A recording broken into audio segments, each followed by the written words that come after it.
Hello students, कैसे हैं आप लोग। I am Atul Atri, I am your chemistry faculty. But आप लोगों को ये तो इन्फॉर्मेशन मिल ही चुकी है कि हम लोग यूपीएस डबल के लिए जो कि 28 को एग्जाम है उससे पहले आप लोगों के लिए क्विक रिवीजन कोर्स लेके आए हैं। ठीक है, बट उस क्विक रिवीजन कोर्स का सीरीज का मैं सबसे पहला बचा लेक्चर आप लोगों के सामने लेके हूँ।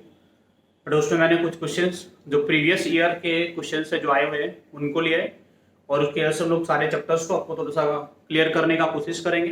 बट मैं एक एक करके आप लोगों के साथ में बहुत सारे न्यूमेरिकल्स डिस्कस करूंगा। ठीक है, थोड़ा देखिए हम लोग स्टार्ट करते हैं लेक्चर का। बट सबसे पहले जो क्वेश्चन आप लोगों के सामने है, for the three reactions first second and third equilibrium constant का वैल्यू बेटा गिवन है। तीन रिएक्शंस है, इक्विलिब्रियम कांस्टेंट गिवन है K1 K2 एंड K3।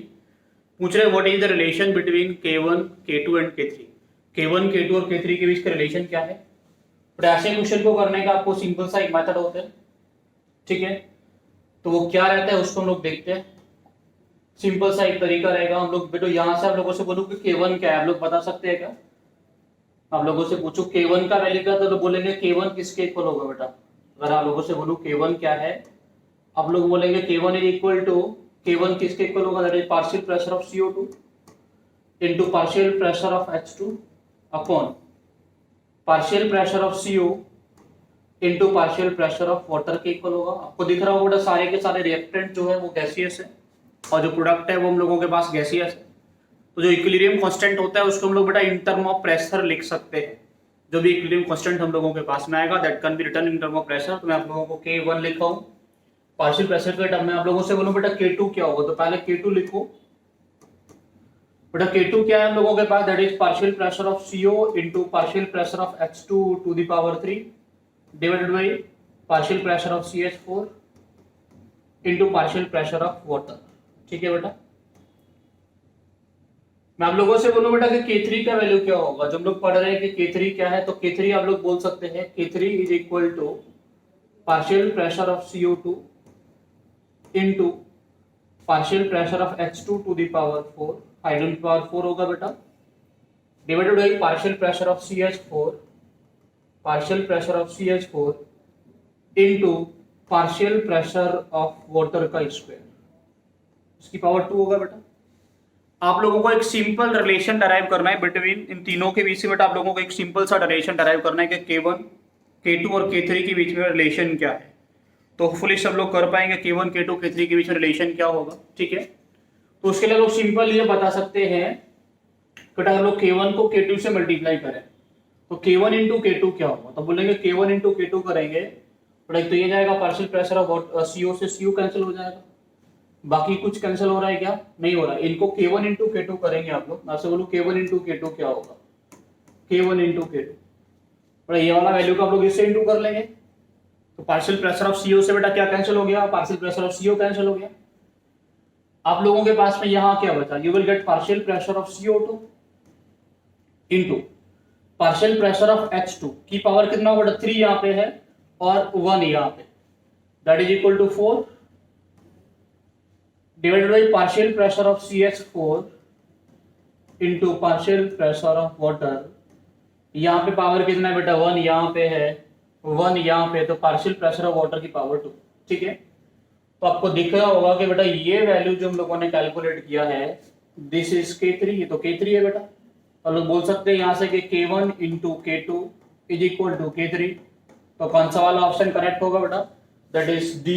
आप लोगों को लिखा हुआ है सामने D is correct, K1 into K2 is equal to K3। ठीक है, तो फुल ये वाला क्वेश्चन आप लोगों को सभी को समझ में आ गया होगा, हम लोग आसानी से इसको कर सकते हैं। ठीक है बेटा, चलिए आगे बढ़े हम लोग।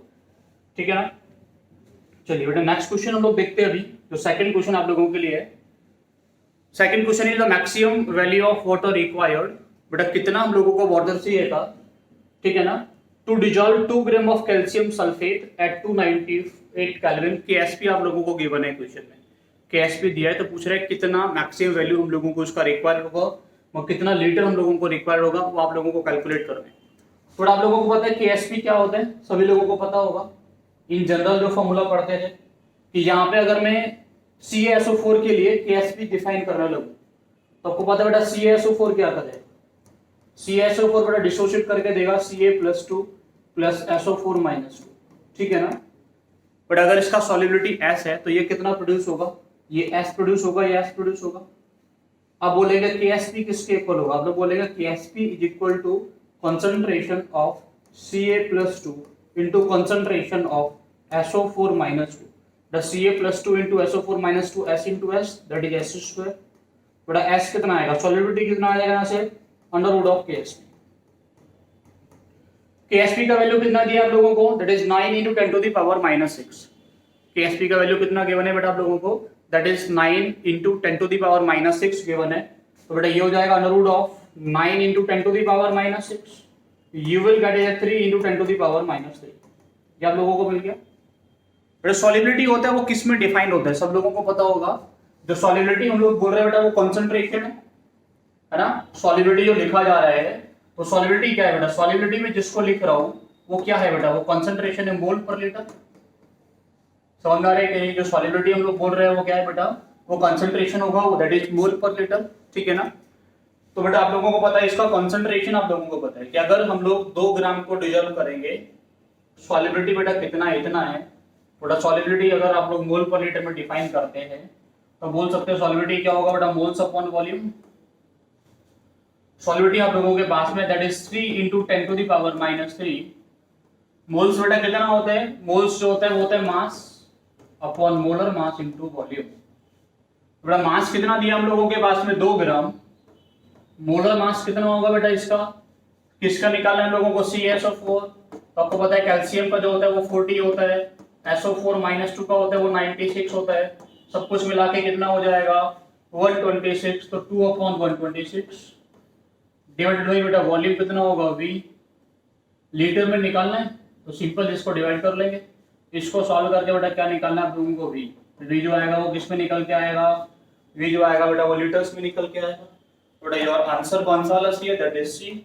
इसको सॉल्व करेंगे यू विल गेट 4.90 लीटर्स, ठीक है ना। मैं आपको ये तो क्वेश्चन आप लोगों को समझ में आ गया होगा कि सॉल्युबिलिटी हम लोगों को अगर गिवन हम लोगों को क्या दिया था, KSP गिवन था, तो बेटा मोलरिटी उसका आप लोग बता सकते हैं, सॉल्युबिलिटी निकाल सकते हैं ना आसानी से। सॉल्युबिलिटी इज समथिंग मोलरिटी, जो मैं सॉल्युबिलिटी आप लोगों को निकाल के दे रहा हूँ वो क्या होता है बेटा, वो मोल पर लीटर में कॉन्सेंट्रेशन होता है ना, वो मोलरिटी ही होता है। तो आप लोगों को मोलरिटी मिल गया, तो मोलरिटी क्या होता है, मोल्स अपॉन वॉल्यूम। उसकी हेल्प से आप लोग आसानी से वॉल्यूम कैलकुलेट कर सकते हैं, वॉल्यूम ऑफ वाटर कितना लिया गया होगा, ठीक है। तो जनरल फॉर्मूला भी आप लोगों को पता होगा ना इसका, कि अगर मेरे पास में एक AX/BY टाइप का मेरे पास बेटा अगर कोई भी सॉल्ट है, वो डिसोशिएट करके क्या करता है, X moles of AY plus Y moles of B X minus produce करता है। ऐसे ही कुछ होगा ना, अगर मैं कोई सॉल्ट लूंगा तो बेटा क्या करेगा, वो X moles of AY plus and Y moles of B X minus produce करेगा। आप लोगों से बोलूं मैं कि इस जो सॉल्ट हम लोगों के पास में इसका जो सॉल्युबिलिटी है दैट इज S, ठीक है ना, इसका सॉल्युबिलिटी X है। या फिर सोचो कि X निकल के आता है, मैं यहाँ S डिफाइन कर रहा हूँ सॉल्युबिलिटी के टर्म में। तो आप लोग एक फ्रैक्शन पढ़े होंगे कि जो रिएक्शन होता है उसका डिग्री ऑफ डिसोसिएशन के टर्म में लिखते थे और एक्सटेंट ऑफ रिएक्शन के टर्म में लिखते थे। तो जो एक्सटेंट ऑफ रिएक्शन या डिग्री ऑफ डिसोसिएशन होता है उसी को मैं यहाँ क्या बोल रहा हूँ बेटा, उसी को मैं दूसरे टर्म में सॉल्युबिलिटी के टर्म में यहाँ डिफाइन कर रहा हूँ। तो आप लोग बोल सकते हैं कि अगर इसमें से बेटा S जाएगा तो ये कितना बनेगा, ये बनेगा X इंटू S, ये कितना बनेगा बेटा Y इंटू S, है ना। एक मोल से बेटा X मोल्स इसका बनता है, इसका Y मोल बनता है, ठीक है। तो यहां से आप लोगों से बोलूं मैं बेटा कि KSP किसके इक्वल होगा, इसका इक्विलिब्रियम कांस्टेंट किसके इक्वल होगा। आप बोलेंगे वो होगा concentration of A plus to the power X into concentration of B minus to the power A X Y plus to the power X and B X minus to the power Y। बेटा A Y plus का concentration कितना है, आप बोलेंगे X into S, इसकी power X। दोनों B X minus का concentration कितना है, वो होगा Y इंटू S, इसकी पावर क्या होगा बेटा Y। तो जनरल इक्वेशन क्या बनेगा बेटा, S की पावर आएगा X प्लस Y और X की पावर क्या होगा X इंटू Y की पावर क्या होगा बेटा, Y की पावर क्या होगा बेटा, लोगों के पास में Y की पावर जो आएगा वो आएगा Y। तो आप लोगों से मैं बोल सकता हूं कि जनरल जो KSP का जो इक्वेशन आता है, डेरिवेशन आता है, वो ये निकल के आता है हमेशा। जनरल डेरिवेशन निकल के आएगा, वो ये निकल के आता है। जैसे हम लोगों से बोला होता कि बेटा मेरे पास में A टू B टाइप का होता है, A टू B टाइप का salt, A to B type का सॉल्ट बेटा डिसोशिएट करके क्या क्या प्रोड्यूस करेगा, और लोग बोल सकते हैं ए टू बी टाइप का जो सॉल्ट होगा वो डिसोसिएट करके 2 मोल्स ऑफ ए प्रोड्यूस करेगा और B 2 moles of A minus के प्लस 2 है ना बेटा, plus 2 moles of A plus and B minus 2, ऐसा कुछ प्रोड्यूस कर देगा। आप लोगों से पूछूं कि इसमें सॉल्युबिलिटी का टर्म बताओ, सॉल्युबिलिटी कितना होगा। थोड़ा आप लोग सिंपल तरीके से ये वाले इक्वेशन में उठा के पुट कर सकते हैं कि x क्या है बेटा, वो सोच समझ लो। यहाँ पे x y क्या है, x जो है वो a का इंडेक्स और y क्या है वो b का इंडेक्स। बट यहाँ पे जो KSP होगा ना, अगर सॉल्युबिलिटी x है तो किसके इक्वल होगा बेटा, 2s की पावर 2 एंड बेटा s की s इंटू s, बेटा कितना होगा s cube into 4 4s cube के इक्वल आएगा। 4s क्यूब के इक्वल आएगा। आप लोग यहाँ से आसानी से सॉल्व करके s निकाल सकते हैं, है ना। जैसे आप लोगों को मैं बोला होता कि मेरे पास में A3B4 टाइप का मेरे पास में कोई भी सॉल्ट है A3B4 टाइप का, आप लोगों से पूछूं KSP किसके इक्वल होगा, तब बोलेंगे s की पावर 3 प्लस 4, बेटा क्या होगा s की पावर 3 प्लस 4 इंटू 3 की पावर 3 इंटू 4 की पावर 4, है ना। x की पावर x होता तो 3 की पावर 3 होगा एंड y की पावर क्या होता है y, तो 4 की पावर क्या होगा बेटा 4 होगा। तो सिंपल तरीके से आप लोग किसी का भी KSP कैलकुलेट कर सकते हैं, ठीक है ना। अब KSP अगर दिया है तो आप लोग उसका सॉल्युबिलिटी निकाल सकते हैं। सॉल्युबिलिटी अगर दिया है तो अगर आपको मिल जाए तो कहीं ना कहीं आपको मोल्स भी निकालने को, यहाँ देखो आप लोगों को वेट दिया था 2 ग्राम, आप लोगों को क्या निकालने के लिए बोला, वॉल्यूम निकालने के लिए बोला है, वॉल्यूम ऑफ वाटर। कभी कभी ऐसा होगा कि आपको बेटा वॉल्यूम ऑफ वाटर दिया होगा, वेट निकालने के लिए बोलेगा, ठीक है ना। तो सिंपल तरीके से हम लोग ऐसे क्वेश्चंस को सॉल्व कर सकते हैं। होपफुली किसी को इसको समझने में दिक्कत नहीं होगी बेटा। नेक्स्ट क्वेश्चन पूछ रहे हैं what is the correct value of equilibrium constant for the following reaction. हम लोगों के पास में एक रिएक्शन गिवन है बेटा 2NaCl giving you 2 mole of NO plus Cl2। बेटा इस रिएक्शन में आप लोगों को क्या क्या वैल्यू गिवन है वो देखो, इक्विलिब्रियम कांस्टेंट का वैल्यू पूछ रहा है इसके लिए। तो आप लोगों को डेल्टा H गिवन है, enthalpy of the reaction, delta H का आपको वैल्यू गिवन है, डेल्टा H स्टैंडर्ड वो कितना गिवन है बेटा 77.5 किलो जूल पर मोल। बट इसको हम लोग किलो जूल को जूल में कन्वर्ट करेंगे तो आपको पता है 77.5 into 10 to the power 3 joule पर मोल हो जाएगा, है ना। किलो जूल को जूल में कन्वर्ट करने के लिए सभी को पता होगा 10 टू द पावर 3 से हम लोग आसानी से बेटा क्या कर सकते हैं, इसमें मल्टीप्लाई कर सकते हैं, ठीक है। आपको बेटा एंट्रोपी दिया डेल्टा एस, डेल्टा एस आप लोगों को दिया है that is equal to 135 joule per kelvin per mole. Temperature बेटा आप लोगों को दिया है, टेम्परेचर इज 400 केल्विन। आपको पता है कि डेल्टा जी स्टैंडर्ड होता है वो किसके इक्वल होता है, that is equal to delta H standard minus T delta H. सभी को पता होगा बेटा। तो बेटा यहां से आप लोगों को क्या क्या पता है, आप लोग डेल्टा जी निकाल सकते हैं कि नहीं निकाल सकते आसानी से with the help of this equation. आपको डेल्टा एच पता है, टेम्परेचर पता है, डेल्टा एच स्टैंडर्ड पता है, आप लोग आसानी से क्या कर सकते हैं बेटा यहां से डेल्टा जी निकाल सकते हैं। डेल्टा जी स्टैंडर्ड किसके इक्वल आएगा, डेल्टा एच स्टैंडर्ड हम लोगों के पास में बेटा ये वाला वैल्यू है तो ये हो जाएगा 77500 माइनस टेम्परेचर बेटा कितना है हम लोगों के पास में 400 इंटू डेल्टा एच कितना हम लोग 135, ठीक है बेटा। डेल्टा जी स्टैंडर्ड हम लोगों को मिल जाएगा यहाँ से। और बेटा यहाँ से जैसे डेल्टा जी स्टैंडर्ड आप लोगों को मिले, डेल्टा जी यहाँ से मिलेगा। आप लोगों को ये पता है कि डेल्टा जी स्टैंडर्ड किसके इक्वल होता है, that is equal to minus 2.303, that is equal to 2.303 log of K equal होता है इक्विलिब्रियम कांस्टेंट के इक्वल, ठीक है।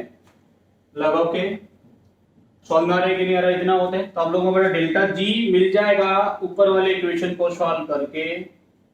डेल्टा जी का ये वाला वैल्यू उठा के आप लोग यहाँ रख सकते हैं इसके इक्वल, बट यहाँ से आप लोग आसानी से सॉल्व करके क्या निकालेंगे बेटा के निकालेंगे। तो फुली आपको मेथड क्या है इसको सॉल्व करने का वो समझ में आ गया होगा, ठीक है ना। सबसे पहले क्या किया है, मेरे पास में डेल्टा एच दिया था एंथैल्पी ऑफ द रिएक्शन और डेल्टा एस एंट्रोपी दिया था, उसकी हेल्प से मैं क्या कर लिया बेटा गिब्स की एनर्जी निकाली डेल्टा जी। और डेल्टा जी का और इक्विलिब्रियम कांस्टेंट का हम लोगों को रिलेशन पता होते हैं, इसकी हेल्प से हम लोग क्या निकालेंगे बेटा इक्विलिब्रियम कांस्टेंट निकालेंगे। जब लोग इसको सॉल्व करोगे तो you will get the answer A इसका करेक्ट आंसर है, that is 8.545 into 10 to the power -4। आपको आसानी से बेटा इसको सॉल्व करने से मिल जाएगा, ठीक है। तो फुल ये वाला क्वेश्चन भी आपको अच्छे से समझ में आ गया होगा, ठीक है ना। बट आप लोग ये जो लेक्चर्स आप लोगों को प्रोवाइड हो रहे हैं आप लोग अपने दोस्तों को भी ये शेयर करें, है ना, क्योंकि सभी के लिए फ्री है। 28 तक सभी लोगों के लिए बेटा हम लोग क्या कर रहे हैं, क्विक रिवीजन हो जाएगा तो आप लोगों का बेनिफिट है, जो लोग इसको बेटा देखेंगे उन सबका बेनिफिट है, ठीक है ना। चलिए बेटा आप लोग सभी इसको शेयर करें, मैक्सिमम से मैक्सिमम लोगों तक पहुंचाएं। बेटा नेक्स्ट क्वेश्चन क्या है, एसिटिक एसिड डिसोसिएट्स 1.3%। कितना डिसोसिएट करता है 1.3%। What will be the pH of n/10 solution of it. Normality कितना दिया बेटा 1/10 दिया। चलो दो बातें करते हैं बेटा इस क्वेश्चन में। सबसे पहले जो आप लोगों को इस क्वेश्चन में दिया है that is degree of dissociation alpha. Alpha beta percentage of dissociation है 1.3%। तो आप लोगों से पूछो डिग्री ऑफ डिसोसिएशन कितना होगा, इसमें अल्फा कितना होगा। आप बोलेंगे ये होगा 0.013, है ना बेटा। अल्फा क्या हो जाएगा, मैं इसको और अच्छे तरीके से लिखूं तो आप लोग बोलेंगे अल्फा होगा 1.3/100, दैट इज 0.013। ठीक है बेटा। आपको पता है जो एसिटिक एसिड होता है उसका फॉर्मूला क्या है, acetic acid is CH3COOH। But ये मोनोबेसिक एसिड होता है, मोनोबेसिक, है ना। तो मोनोबेसिक एसिड में इसका जो एन फैक्टर होगा बेटा वो कितना आएगा, मोनोबेसिक का तो एन फैक्टर 1 होगा। तो इन दिस केस जो नॉर्मेलिटी होगा वो किसके इक्वल होगा बेटा, मोलरिटी के इक्वल होगा बेटा 1/10। तो मोलरिटी आप लोगों को मिल गया, नहीं कॉन्सेंट्रेशन आप लोगों को मिल गया दैट इज 1/10। आप लोगों को बेटा उसका अल्फा डिग्री ऑफ डिसोसिएशन मिल गया दैट इज 0.013। आप लोगों को पता है कि एसिटिक एसिड अगर डिसोसिएट करेगा CH3COOH अगर डिसोसिएट करेगा that will give you CH3COO- and H+। अगर इसका कॉन्सेंट्रेशन C है, इसमें से 1 - अल्फा जाएगा तो क्या प्रोड्यूस करेगा C alpha and C alpha. आप लोगों को बेटा कॉन्सेंट्रेशन ऑफ H+ कितना मिल जाएगा that is C alpha. pH किसके इक्वल होता है, pH इज माइनस का log of concentration of H+। यहां से क्या मिलेगा pH that will be equal to minus का log of concentration of H+ किसके इक्वल है, that is equal to C alpha. तो C आपको पता है कि नहीं पता, बेटा बताओ C पता है कि नहीं, सोचो जल्दी से। C पता है कि नहीं पता, ये रहा C। अल्फा पता है कि नहीं पता, यस सर। तो pH निकाल लोगे कि नहीं निकाल सकते, सभी लोग निकाल लेंगे। pH is equal to minus का लॉग C कितना होगा 1/10, अल्फा कितना होगा 0.013। सॉल्व कर सकते हैं, सॉल्व करके आप लोगों को मिलेगा pH 2.886। ठीक है, तो बहुत इजी सा कॉन्सेप्ट हो गया बेटा। दोनों चीजें आप लोगों को गिवन थी। आप लोगों को बेटा क्या गिवन था, डिग्री ऑफ डिसोसिएशन गिवन था, आप लोगों को उसका कॉन्सेंट्रेशन गिवन था, आप लोगों को pH निकालना था। सिंपल सा एक मेथड होता है, आप लोग आसानी से बेटा इसके केस में pH कैलकुलेट कर सकते हैं। ठीक है, तो बेटा इसके आगे हम लोग बढ़ते हैं। ये क्वेश्चन आप लोगों का सभी का हो गया होगा, तो इसके आगे बेटा हम लोग नेक्स्ट क्वेश्चन की तरफ चलते हैं। तो नेक्स्ट क्वेश्चन हम लोगों के पास में क्या है, एक आप लोगों के पास में टाइट्रेशन कर्व गिवन है। वो titration curve of a strong base का अगर हम लोग उसको बेटा स्ट्रॉन्ग एसिड के साथ में टाइट्रेट कराएं तो बेटा एक बात समझना सही से, बेटा हम लोग किसका टाइट्रेशन करवा रहे हैं, बेस का। तो आपके पास जो कंटेनर होगा जिसकी हम लोग बातें कर रहे हैं उसमें कौन होगा बेटा, उसमें होगा बेस। इस बेस में क्या डाल रहे हैं बेटा हम लोग, इस बेस में हम लोग डाल रहे हैं एसिड, है कि नहीं बेटा। इस बेस में क्या डाल रहे हैं बेटा हम लोग, एसिड डाल रहे हैं, ठीक है ना। मान लो आप लोगों के पास में इस कंटेनर में NaOH है, NaOH बेटा। NaOH अगर स्ट्रॉन्ग बेस है, NaOH का बेटा स्ट्रॉन्ग बेस, तो आप लोगों को इतना पता है इसका जो pH होगा बेटा वो कैसा होगा, मैक्सिमम। pH कैसा होगा बेटा, इसका मैक्सिमम होगा। pH मैक्सिमम होगा तो बेटा pH अगर मैक्सिमम होगा तो आप लोगों को समझ में आ रहा है कि ये वाला ग्राफ तो हो नहीं सकता इनिशियल पॉइंट पे, और ये वाला ग्राफ भी नहीं हो सकता इनिशियल पॉइंट पे, है ना। समझ में आ रहा है कि नहीं आ रहा, ये वाला ग्राफ, दोनों में से कोई ग्राफ तो हो नहीं सकता। समझ में आ रहा है ना, हम लोग क्या बोल रहे हैं, pH होगा मैक्सिमम। उसके बाद में जैसे आप लोग क्या करोगे बेटा, इसमें आप लोगों ने HCl डाल दिया, एसिडिक मान लो मैं आपने इसको इसमें HCl डाल रहे हैं आप लोग, ठीक है ना। आपको पता है बेटा NaOH जो होता है वो स्ट्रॉन्ग एसिड होता है, और अगर उसमें आप लोग थोड़ा सा बेटा, मतलब स्ट्रॉन्ग एसिड का मतलब क्या होगा कि हम लोग अगर थोड़ा सा भी NaOH लेंगे तो वो बेटा उसका degree of dissociation strong acid का इतना ज्यादा होता है कि थोड़ा सा भी अगर 1-2 ड्रॉप भी आप लोग बेटा अगर वाटर में 1 लीटर पानी में 1-2 ड्रॉप भी एसिड उसका NaOH का डाल देंगे तो pH जो मिलेगा वो कितना मिलेगा बेटा, वो 7 से जंप करके 14 चला जाएगा। 1 मोल डालने बेटा आप लोगों को, 1 मोल डालने पे 14 हो जाएगा, 1 मोलर। तो बेटा pH अगर 14 हो जाएगा इसके केस में, तो हम लोग क्या करेंगे बेटा, ड्रॉप बाई थोड़ा थोड़ा करके HCl डालेंगे पहले। तो तो स्टार्टिंग में तो आपको दिखेगा कि जो है हाई कंसंट्रेशन का होगा तो कोई चेंज नहीं आएगा, उसके बाद में क्या करेगा, थोड़ा सा चेंज करेगा, थोड़ा चेंज करके करके बेटा एक टाइम पे कितना आ जाएगा, पीएच हो जाएगा बेटा किसके ऊपर, पीएच 7 हो जाएगा। पीएच जैसे 7 हो जाएगा तो बेटा आप लोग क्या करेंगे, एक जो इंडिकेटर लेके काम करेंगे, इंडिकेटर लेके काम करेंगे, वो बेटा काम करना वो अपना क्या कर देगा, इंडिकेटर जो होगा वो कलर में चेंज कर देगा। कलर में जब चेंज आ जाएगा बेटा इंडिकेटर को जो अगर सॉल्यूशन जैसे न्यूट्रल बनेगा या थोड़ा सा भी एसिडिक मीडियम आप लोगों को मिलेगा तो बेटा आप लोगों को जो इंडिकेटर था वो कलर में चेंज कर देगा। जैसे ही कलर में चेंज आएगा आप क्या कर देंगे बेटा, जो ऊपर से डाल रहे थे इसको डालना बंद कर देंगे। तो जो ग्राफ आएगा पहले तो रहेगा बेटा पीएच मैक्सिमम, धीरे धीरे कम होगा, तो बेटा एक टाइम पे आके कितना हो जाएगा 7 आके कांस्टेंट हो जाएगा। बट आप लोग ऐसा ही कुछ करने वाले ना कि पीएच पहले मैक्सिमम रहेगा उसके आगे आके कांस्टेंट, ठीक है। तो दिस इज द ग्राफ जो करेक्ट होगा, इसका आंसर सी करेक्ट है, ठीक है ना। तो अंदर है कि नहीं आ रहा, हम लोग कोई भी एक इंडिकेटर लेके काम करेंगे तो सिंपल सा जो टाइट्रेशन करवाते हैं उसमें आपको पता होगा कि एक बेस एसिड बेस टाइट्रेशन में एक बेस लेते हैं, एक एसिड डालेंगे और साथ में एक इंडिकेटर यूज करते हैं। वो हम लोगों को ये बताते हैं कि कब बेस खत्म हो, जैसे खत्म होगा आप लोग टाइट्रेशन स्टॉप कर देंगे। टाइट्रेशन अगर लोग स्टॉप कर देंगे तो आपको क्या मिलेगा, पीएच फिक्स 7 पे आके रुक जाएगा, ठीक है ना, उसके आगे कोई चेंज नहीं आएगा। तो सभी को समझ में आ गया होगा ये बात। नेक्स्ट बेटा हम लोगों के पास में क्या है, एक बेटा छोटा सा क्वेश्चन जो आप लोगों के बेटा यूपीएस डबल में पूछा गया है पिछले साल में 2019 में। क्वेश्चन क्या है, average atomic weight of an element m is 51.7। बेटा एवरेज एटॉमिक वेट दिया है इसका, कितना दिया बेटा, average atomic wait that is 51.7, ठीक है। बेटा उसका एक पहला आइसोटोप है जिसका मास दिया है 50 और दूसरा दिया है जिसका 52। Then the percentage occurrence of the जो M50 है उसका परसेंटेज अकरेंस कितना होगा। समझ में आ रहा है बेटा कितना होगा। देखो इसमें दो तरीके बेटा इस क्वेश्चन को, तो एक तो आप लोग ऑप्शन से भी सोच सकते हैं। पहले आपको तरीका बताता हूँ, जो परसेंटेज होता है तो आपको दिया है कि एक का मास बेटा कितना है, एक 50 हम लोगों के पास में है, दूसरा हम लोगों के पास 52 है। बेटा अगर इसका x परसेंटेज होगा तो ये कितना हो जाएगा बेटा, इसका बोल सकते हैं हो जाएगा 100 माइनस एक्स। तो लोग बेटा क्या बोलेंगे, average atomic weight, molecular weight average कैसे निकालते हैं, that is x into 50 plus क्या होगा 100 minus x into 52 upon 100, but ये होगा और ये किसके इक्वल आएगा, that will be equal to 51.7। But इसको सॉल्व करेंगे हम लोग, x फाइंड करेंगे, एक तरीका तो ये हो गया, इसको सॉल्व करेंगे और हम लोग क्या करेंगे बेटा x फाइंड करेंगे। समझ में आ रहा है कि नहीं आ रहा। दूसरी बात, बट इस क्वेश्चन को आप लोग ऑप्शन से भी सॉल्व कर सकते थे आसानी से। इस क्वेश्चन में इतना बड़ा कुछ करने का, एक इक्वेशन बनाने का, उसको सॉल्व करने का कोई भी रिक्वायरमेंट नहीं है। ये क्वेश्चन बेटा ऑप्शन से आसानी से सॉल्व किया जा सकता है। वो कैसे सॉल्व किया सकते हैं उसको समझना। आप सोचो बेटा कि हम लोगों ने हम लोगों के पास में आइसोटोपिक फॉर्म है, एक तो 50 वाला है और एक 52 वाला है, और जो एवरेज एटॉमिक वेट है वो कितना है बेटा 51.7। But average atomic weight is near to 52, इसके नियर ना बेटा, है कि नहीं, it is near to 52, 51.7 that is near to 52।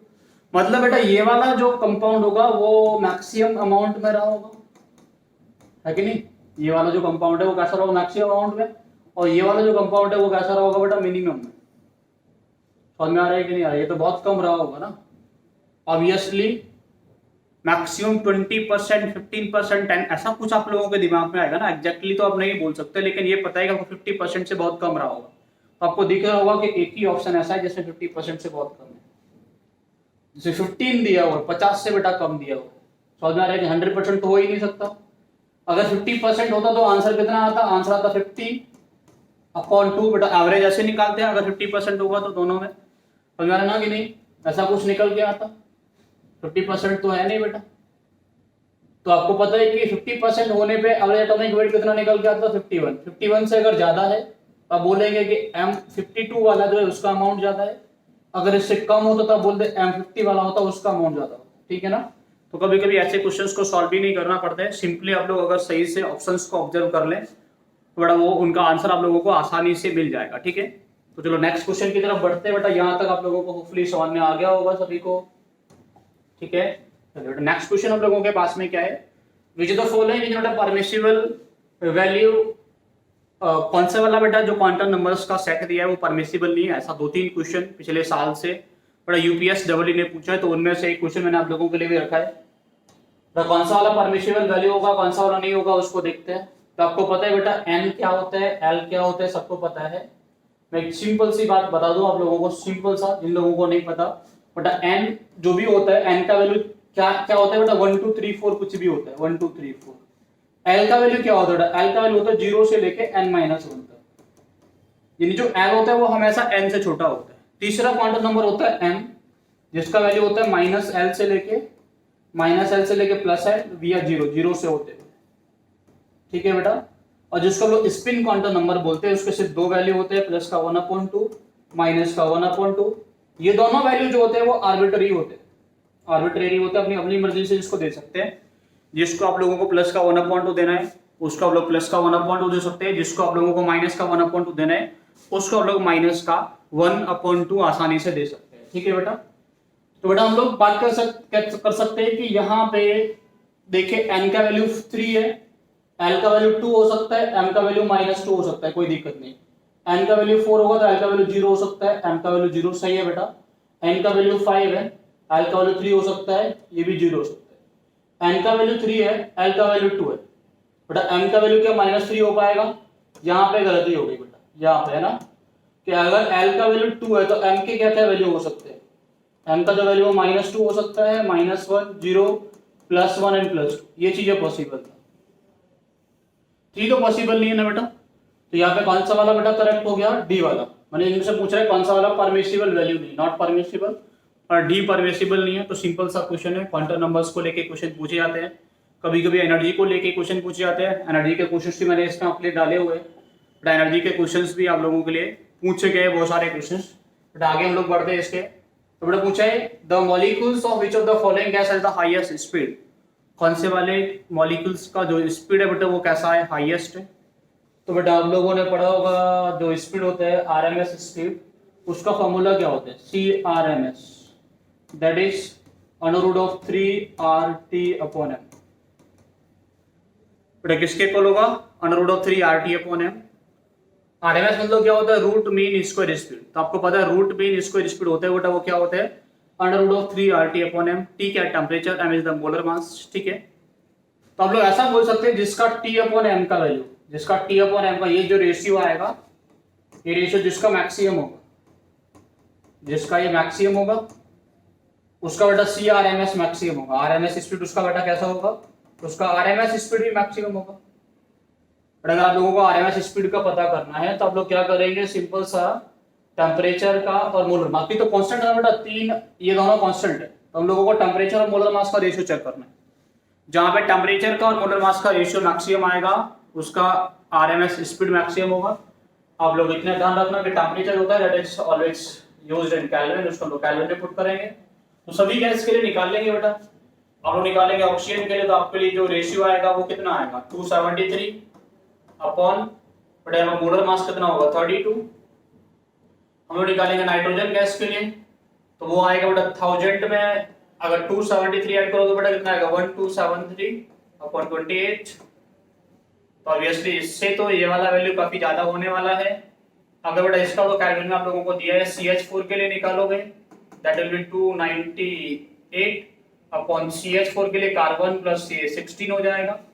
बेटा हाइड्रोजन के लिए अगर आप लोग निकालोगे तो 273 माइनस 50, तो बेटा कितना आ जाएगा, 223 अपॉन 2। आपको लग रहा है ये वैल्यू जो आएगा वो मैक्सिमम निकल के आने वाला है ना बेटा, छोटे से वैल्यू से डिवाइड करो तो ये वैल्यू जो आएगा वो मैक्सिमम निकल के आएगा, मैक्सिमम वैल्यू निकल के आएगा। तो कौन सा वाला बेटा, D is the correct answer. Hydrogen gas के लिए जो वैल्यू आएगा वो कैसा निकल के आएगा, मैक्सिमम। तो आपको पता होगा RMS speed is √3RT/m, simple सा फॉर्मूला होता है, ठीक है। तो आरएमएस स्पीड के बेस पे क्वेश्चन पूछ सकते हैं। आपको ये भी पता होगा अगर आप लोग लिखेंगे तो C1/C2 will be equals to √T1/T2 into M2/M1। ये वाला फॉर्मूला भी आप लोगों को क्वेश्चन में, बहुत सारे क्वेश्चन इसके बेस पे ही पूछे जाते हैं। आपको ये पूछता है कि ऑक्सीजन गैस का 30 डिग्री सेल्सियस पे जो आरएमएस स्पीड है वो SO2 गैस के आरएमएस स्पीड से डबल किस टेम्परेचर पे होगा।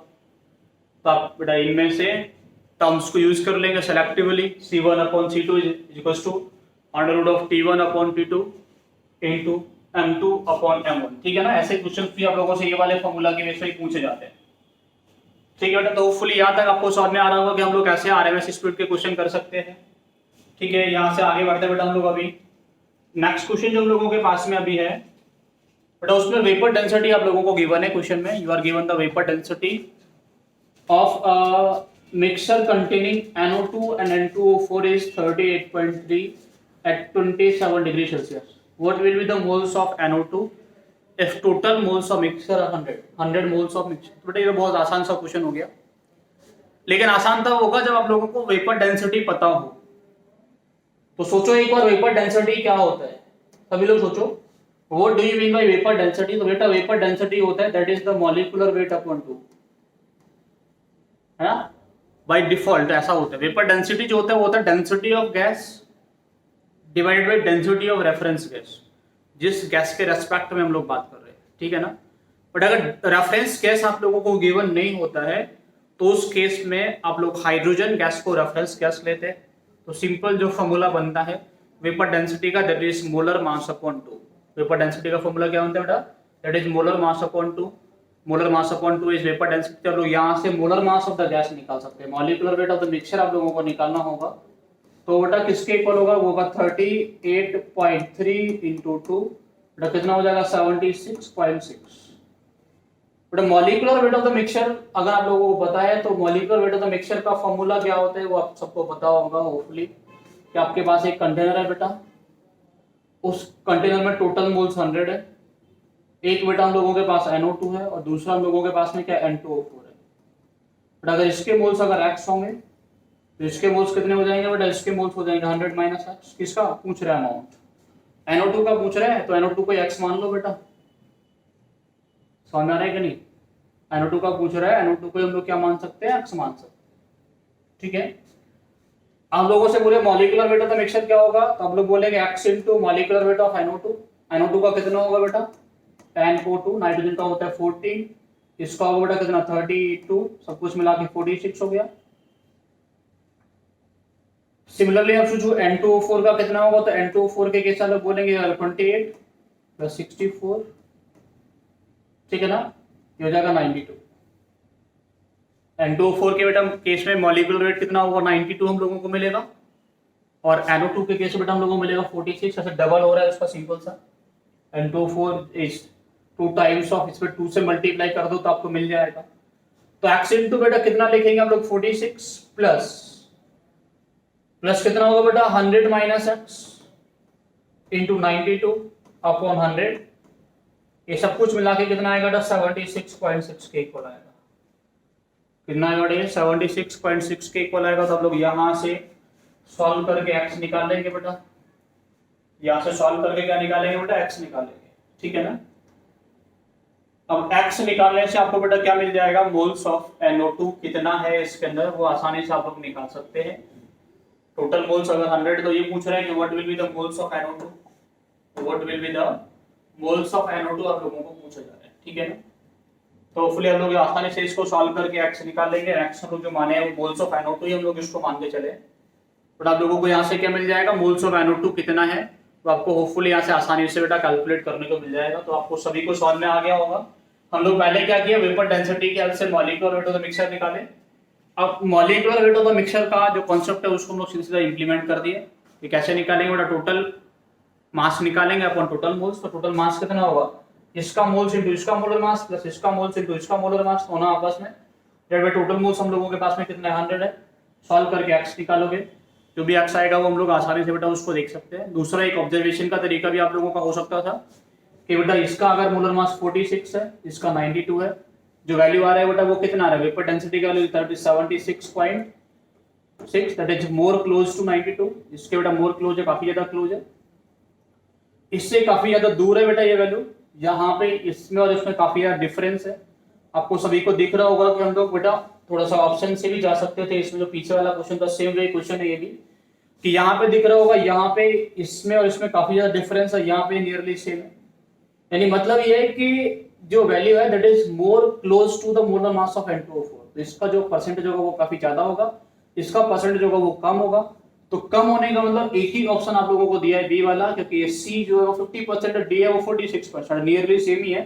एक ही ऑप्शन आप लोगों को दिया है जिसमें वैल्यू बहुत छोटा दिया है, दैट इज बी। ठीक है ना, तो आप लोग थोड़ा सा ऑप्शन से भी इस क्वेश्चन में जा सकते थे, ऐसा कोई डिफिकल्ट नहीं था। आप लोग सॉल्व करके भी जा सकते हैं और आप लोग ऑप्शन से भी जा सकते हैं।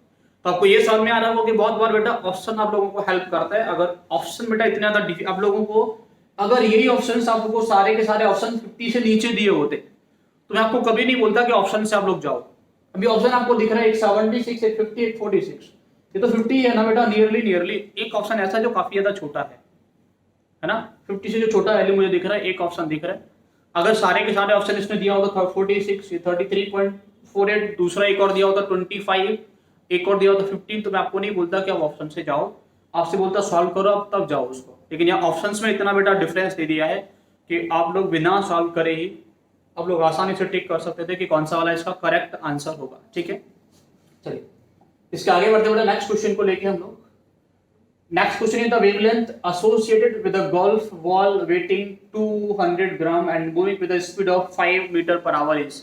वेवलेंथ पूछ रहे हैं तो आप लोगों ने पढ़ा होगा पार्टिकल अगर घूमता है तो कौन सा वाला आप लोगों के माइंड में इक्वेशन आना चाहिए, मैटर वेव। मैटर वेव का इक्वेशन डी ब्रोगली का हाइपोथेसिस। डी ब्रोगली ने क्या बोला था कि अगर पार्टिकल बेटा मोशन में होता है तो वेव की तरह चलता है, उस वेव का जो वेवलेंथ होगा लैम्डा इक्वल्स टू क्या होता है h/mv के इक्वल होता है, या फिर ये होता है h/p के इक्वल होता है, या फिर इक्वल्स टू h/√2m के इक्वल होता है, या फिर हम लोग लिख सकते हैं it is equals to h/√2m के इक्वल होता है। इतने सारे तरीके से आप लोग वेवलेंथ कैलकुलेट कर सकते हैं। तो वेवलेंथ कैलकुलेट कराने के लिए आपको क्या क्या फॉर्मूला प्रोवाइड करेगा बेटा, वो क्या क्या आप लोगों को मास और वेलोसिटी से पूछ सकता है, मोमेंटम से पूछ सकता है, काइनेटिक एनर्जी दे सकता है पार्टिकल का। तो v क्या है बेटा, अगर किसी पोटेंशियल कोई चार्ज पार्टिकल को किसी पोटेंशियल की वजह से हम लोग एक्सीलरेट करा रहे हैं तो वहां पे पूछ सकते हैं। तो इतने सारे तरीके से आप लोगों को वेवलेंथ कैलकुलेट करवा सकते हैं जहां पे आपको मास और वेलोसिटी दिया है question, you are given mass and velocity. अब इतना याद रखना कि जो मास होता है बेटा वो किस में रखा जाता है, केजी में। वेलोसिटी होगा बेटा वो किस में रखा जाता है, मीटर पर सेकंड में। बेटा मास जो आप लोगों को दिया है दैट इज 200 ग्राम। 200 का मतलब 200 into 10 to the power minus 3 kg। अब लोग ऐसा लिख सकते हैं। आपको बेटा वेलोसिटी दिया है 5 metre per our. 5 metre per our का मतलब क्या होगा बेटा, 5/60 into 60 मीटर पर सेकेंड है ना बेटा, इतना मीटर पर सेकेंड। डिवाइड करेंगे कि इंटू करेंगे, आवर को बेटा सेकेंड में कन्वर्ट करने के लिए, ठीक है ना, डिवाइड करेंगे सिंपल। बट इतना हम लोगों का मीटर पर सेकंड, तो हम लोग होपफुली यहाँ से क्या कर सकते हैं, अब आपको h का वैल्यू पता होता है, h कितना होता है 6.6 into 10 to the power minus 34, 6.6 into 10 to the power minus 34, ठीक है ना बेटा, समझ में आ रहा है। तो होपफुली हम लोग 6.6, तो हम लोग सारे वैल्यू आप लोगों के पास में है, रखेंगे सॉल्व करेंगे। बेटा इसमें एक बात और समझना कि ये वाला क्वेश्चन भी that is not that much difficult. आपको h का वैल्यू कितना, देखो 6.6 into 10 to the power minus 34, ठीक है बेटा, ये क्या 6.6 into 10 to the power minus 34। बेटा हम लोगों के पास में मास कितना दिया है, इसका mass is 200 into 10 to the power minus 3 into बेटा हम लोगों के पास 5 divided by 60 into 60।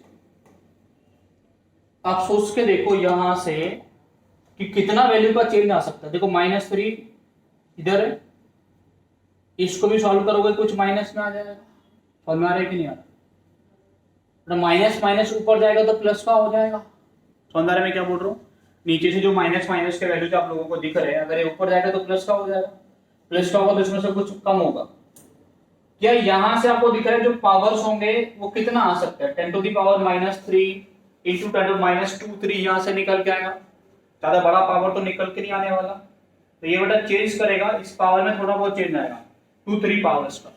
बेटा ये वाला आंसर हो सकता है क्या, इंक्रीज कर सकता है क्या, ये तो हो नहीं सकता। क्या इतना डिक्रीज करेगा कि 10 और 20 हो जाए, नहीं होगा बेटा। इसका आंसर सी, यहाँ पे बेटा गलत दिया हुआ है, तो इसका आंसर क्या रहेगा, that is C 10 to the power -13, ठीक है। तो हम लोग बेटा इसको भी थोड़ा सा पूरा कैलकुलेट नहीं करना है आपको, ये भी आपको क्योंकि पावर्स में ही आंसर दिया तो पावर्स को भी सॉल्व कर लेना है, ठीक है। तो पहले आप लोग ऑप्शंस को अच्छे तरीके से देखें, मैं बार बार वही चीजें बोल रहा हूँ। तो बेटा जो ऑप्शंस होते हैं वो क्वेश्चन को करने में कितना टाइम आपको देना है वो ऑप्शंस डिसाइड करते हैं कि क्वेश्चन डिफिकल्ट है या इजी है। अब ये ऑप्शंस उसने क्लोज दे दिए होते तो क्वेश्चन डिफिकल्ट बन जाता, लेंथी बन जाता, क्योंकि आपको पूरा का पूरा सॉल्व करना पड़ता। लेकिन ऑप्शन से बेटा पावर्स को ही सिर्फ सॉल्व किया गया, तो आप लोग भी कोई अप्रोक्सीमेशन लेके पावर सॉल्व कर सकते हैं और देख सकते हैं कि जो आंसर होगा बेटा वो इतना पावर तो कम नहीं होना कि माइनस का 10 पावर तो कम नहीं होने वाला। यहाँ पे -3, यहाँ पे भी अगर -2 निकल के आया तो माइनस का 5 कम होगा, 29 के ऑर्डर में आना चाहिए, 29 या 30 के ऑर्डर में, 20 या 10 के ऑर्डर में तो आएगा नहीं, और एक बार इंक्रीज करके कभी 40 नहीं जाने वाला माइनस में। ठीक है, तो ये चीजें आपको होपफुली समझ में आ रही होंगी हम लोग कैसे करने वाले हैं। फिर से वही बात है कि आप लोग ऑप्शंस को बेटा एक बार अच्छे तरीके से ऑब्जर्व करें। ऑप्शंस को आप लोग ऑब्जर्व करेंगे तो आपको आसानी से बेटा कोई भी क्वेश्चन को सॉल्व करने में थोड़ी सी हेल्प मिलेगी। ठीक है, तो बेटा इसके आगे हम लोग फिर से बढ़ते हैं नेक्स्ट क्वेश्चन की तरफ। नेक्स्ट क्वेश्चन क्या है वो देखते हैं। What is the correct number of total electrons in 1.6 gram of methane. बेटा ऐसा भी क्वेश्चन यूपीएस डबल ने पूछा है, बहुत इजी क्वेश्चन है। Total number of electrons in 1.6 gram of methane. बेटा 1.6 ग्राम ऑफ मीथेन में टोटल नंबर ऑफ इलेक्ट्रॉन, तो बेटा सबसे पहले निकालेंगे हम लोग मोल्स ऑफ मीथेन कितना होगा। तो मोल्स ऑफ मीथेन कितना होगा 1.6/16 0.1 मोलर मास। मोल्स आगे बेटा हम लोग निकालेंगे मॉलिक्यूल्स कितना होगा, हम लोग निकालेंगे मॉलिक्यूल्स, तो वो किसके इक्वल होगा बेटा 0.1 × 6.022 × 10⁻23। बेटा कम हो गए 20 हो जाएगा। तो बेटा एक मॉलिक्यूल में एक CH4 में कितने इलेक्ट्रॉन्स होते हैं, कार्बन के पास 6 होते हैं और हाइड्रोजन के पास 1 होता है, 10 होते हैं। और टोटल नंबर ऑफ इलेक्ट्रॉन्स अगर आप लोगों को निकालना है इलेक्ट्रॉन, तो बेटा मॉलिक्यूल्स में नंबर ऑफ इलेक्ट्रॉन्स से इंटू कर लो, 10 × 0.1 × 6.022 × 10⁻23। बेटा ये नंबर तो हो गया 1, तो क्या आ जाएगा 6.022 × 10⁻23, that is the B option.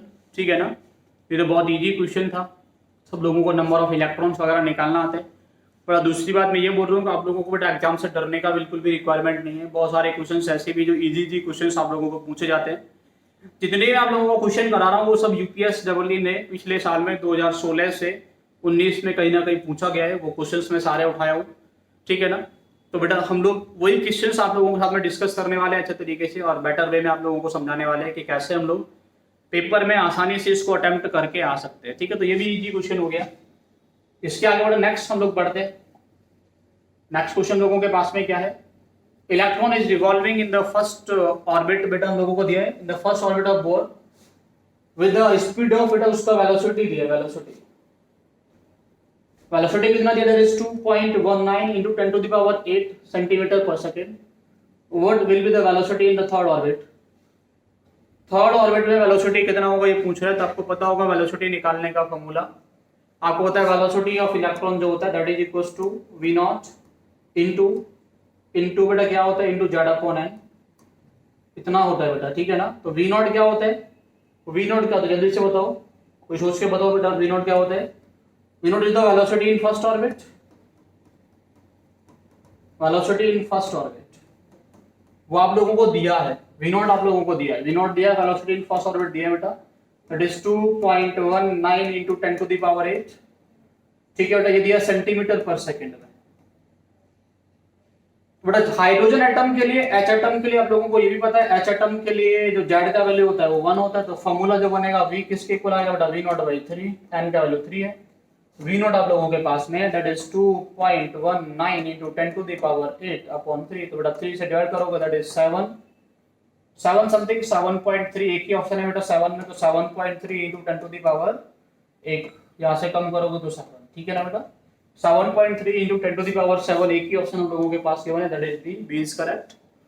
ठीक है बेटा, तो ये भी आसान था, बस आपको बेटा फॉर्मूला अच्छे से सारे के सारे मेमोराइज कर लेने हैं जितने भी हैं हर चैप्टर को लेके। हर बार UPS double formula based question पूछता है, कोई भी डिफिकल्ट क्वेश्चन नहीं पूछता। फॉर्मूला अगर आपको सही से पता है, अगर आपको बेसिक नॉलेज भी कॉन्सेप्ट का अच्छे से है, तो आप लोग यूपीएस डबल को अच्छे से फोड़ के आएंगे, कोई नहीं छोड़ने वाला कुछ भी। ठीक है, चलिए तो नेक्स्ट क्वेश्चन हम लोग देखते हैं इसके आगे। What is the next question. Next question हम लोगों के पास में जो है बेटा दैट इज आपको दिया है बेटा, ये जो क्वेश्चन है वो आयोनिक इक्विलिब्रियम से, और आयोनिक के क्वेश्चंस भी एक में करा चुका हूँ, दूसरा क्वेश्चन अभी आप लोगों के सामने है।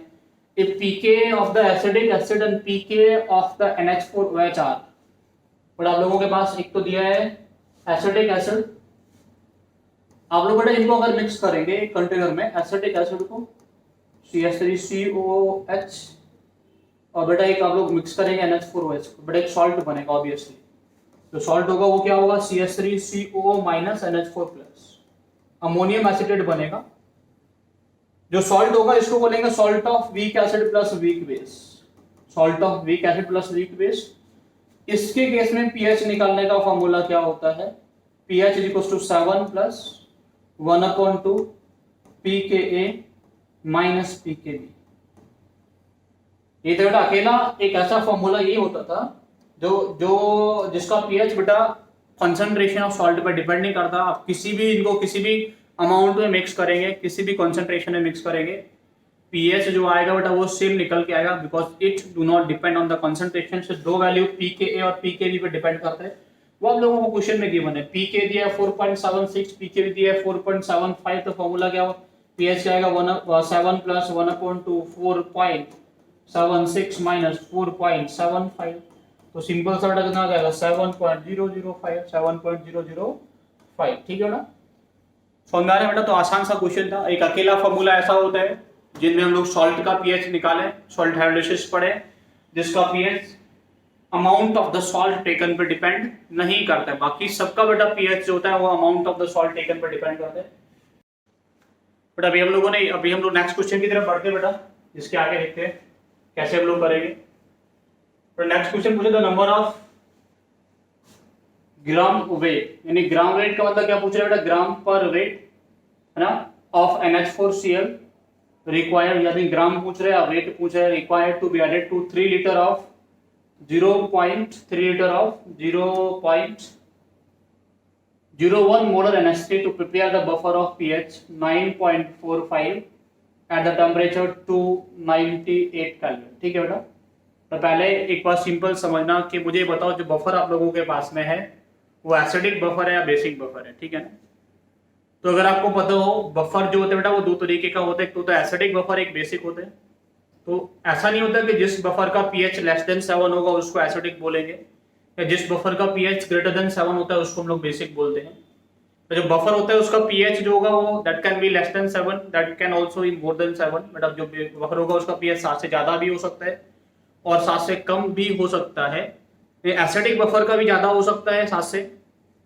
जो डेफिनेशन है वो कंपोनेंट के बेस पे कि जो बफर है वो एसिड का है तो एसिडिक बफर होगा और बेस का है तो बेसिक बफर होगा। ठीक है, तो आपको दिख रहा है यहाँ पे हम लोगों ने एक वीक बेस लिया गया है अमोनिया NH3 और उसमें एक सॉल्ट ऐड किया गया है NH4Cl। तो it is a salt ammonia बेटा एक weak base plus salt of strong acid with weak base है। तो ऐसा जो बफर होता है उसको हम लोग क्या बोलते हैं बेटा, उसको हम लोग बेसिक बफर बोलते हैं। मैं लिख देता हूँ आप लोगों के लिए कि बेसिक जो बफर होगा उसको हम लोग क्या बोलेंगे, बेसिक बफर होगा कि हम लोगों के पास में एक वीक बेस होगा प्लस हम लोगों के पास सॉल्ट होगा, एक सॉल्ट होगा बेटा इसका salt of week base, salt of weak base with strong acid.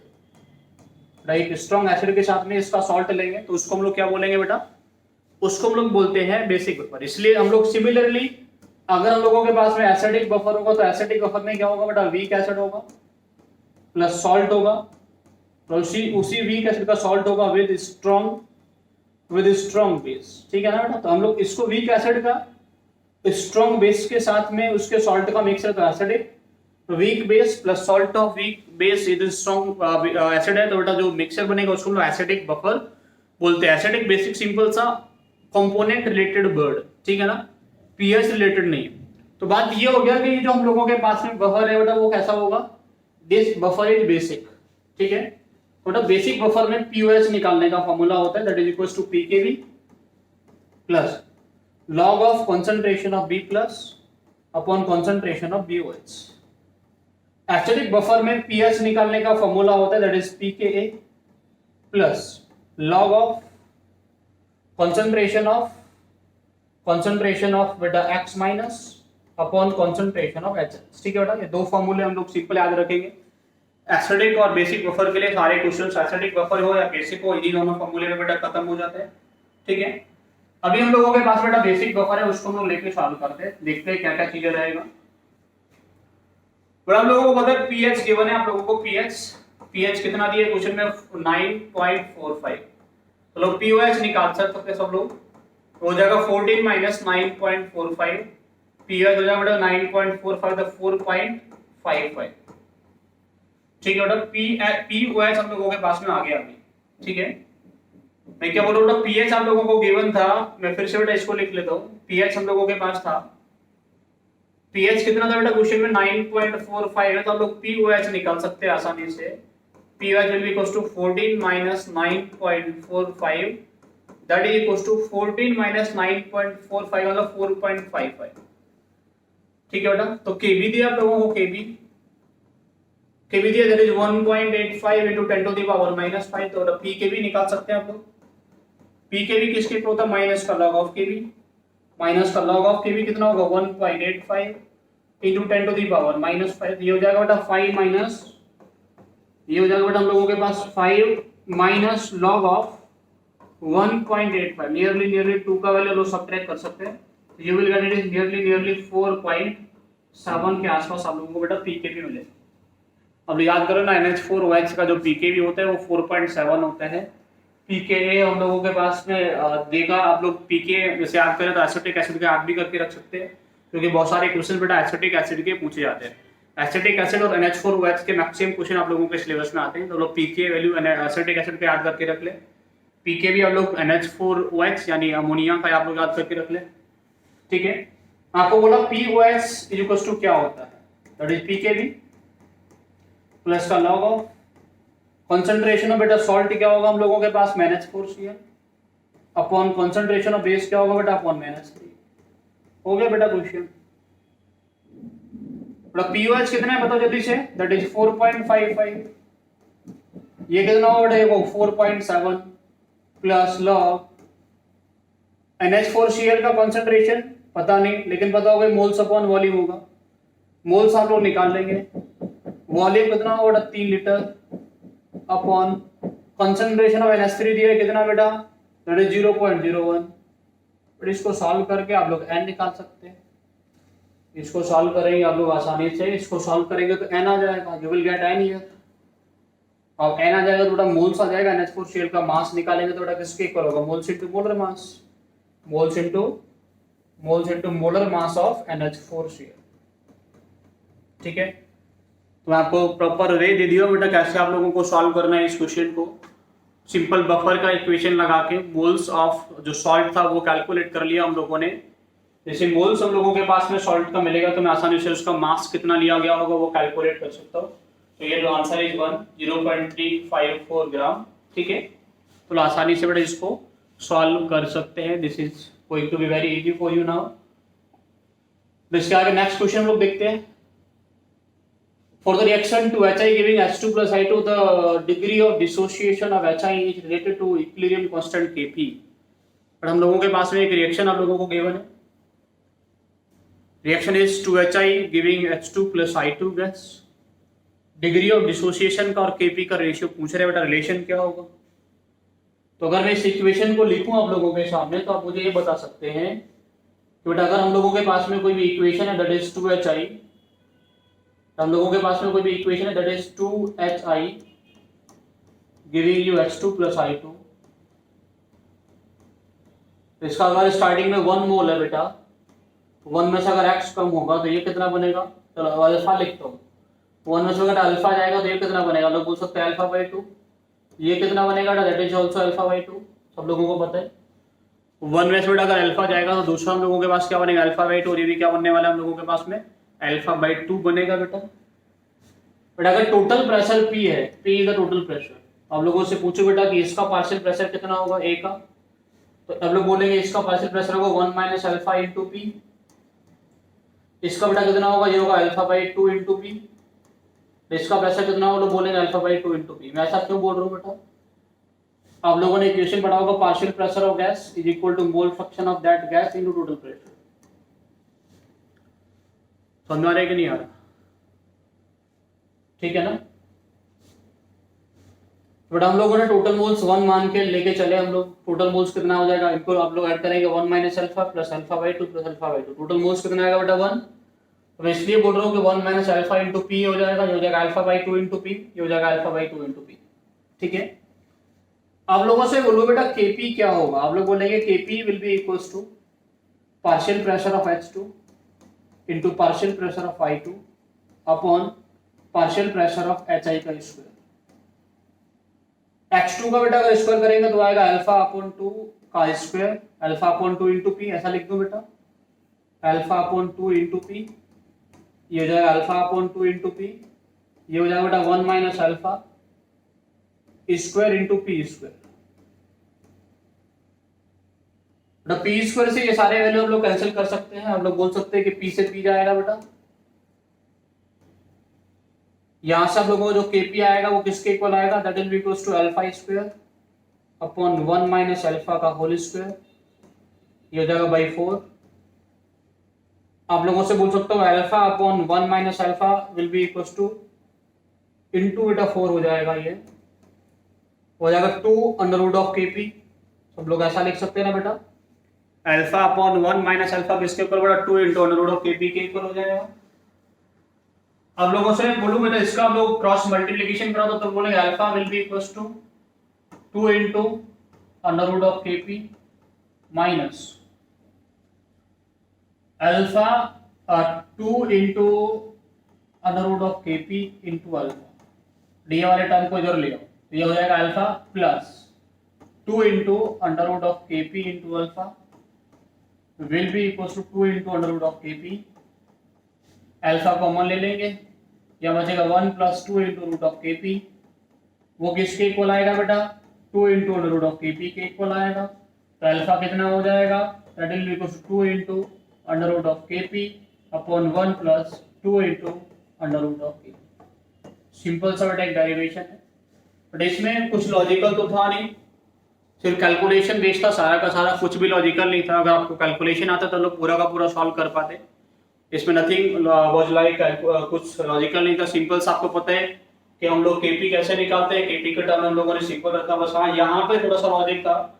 चलो अगर पार्शियल प्रेशर को पी एज्यूम करेंगे तो बेटा मोल्स जो आएगा टोटल जो आएगा वो 1 minus alpha plus alpha by 2 plus alpha by 2 1 आ जाएगा, ठीक है ना। तो हम लोग इसको 1 माइनस अल्फा इंटू पी हो जाएगा अल्फा बाई 2 इंटू पी हो जाएगा अल्फा बाई 2 इंटू पी, हम लोग बेटा इसके पार्शियल प्रेशर लिख सकते हैं। पार्शियल प्रेशर हम लोगों ने लिखा तो केपी के टर्म में पूरा का पूरा डेरिवेशन हम लोग उसको बेटा आगे सिंप्लीफाई करते गए, तो आपको जो आंसर आ रहा है बेटा कौन सा वाला आ रहा है, that is C 2 under root of KP upon 1 plus 2 under root of KP आएगा, ठीक है। तो होपफुली आपको ये क्वेश्चन बेटा अच्छे से समझ में आ गया होगा। थोड़े थोड़े लेंथी क्वेश्चन भी पूछे जाते हैं तो आपको डरना नहीं है उन क्वेश्चंस को देख के कि आपको ऑप्शन बहुत डिफिकल्ट सा लग गया आप लोग उसको सॉल्व ही ना करें। आप लोग बेटा उस क्वेश्चन को देखेंगे तो ये भी बहुत ईजी सा क्वेश्चन था, एक सिस्टमैटिकली हम लोग स्टेप्स को फॉलो करते गए, लेकिन ये तक यहाँ थोड़ा सा टाइम कंज्यूमिंग हो सकता है, तो कभी कभी आप लोग ऐसा क्वेश्चन छोड़ भी सकते हैं एग्जाम में जब आपको लेंथी लग रहा है, टाइम कंज्यूमिंग लग रहा है तो आप लोग छोड़ दें, बाद के लिए हम लोग इसको रखें कि जब हम लोग सारा पेपर अटेम्प्ट कर लेंगे तब जाके इस क्वेश्चन को देखेंगे, है ना। तो उसके लिए हम लोग ऐसे क्वेश्चन को छोड़ के रख सकते हैं जिससे हम लोग मैक्सिमम नंबर ऑफ क्वेश्चंस को अटेम्प्ट कर पाए, ठीक है।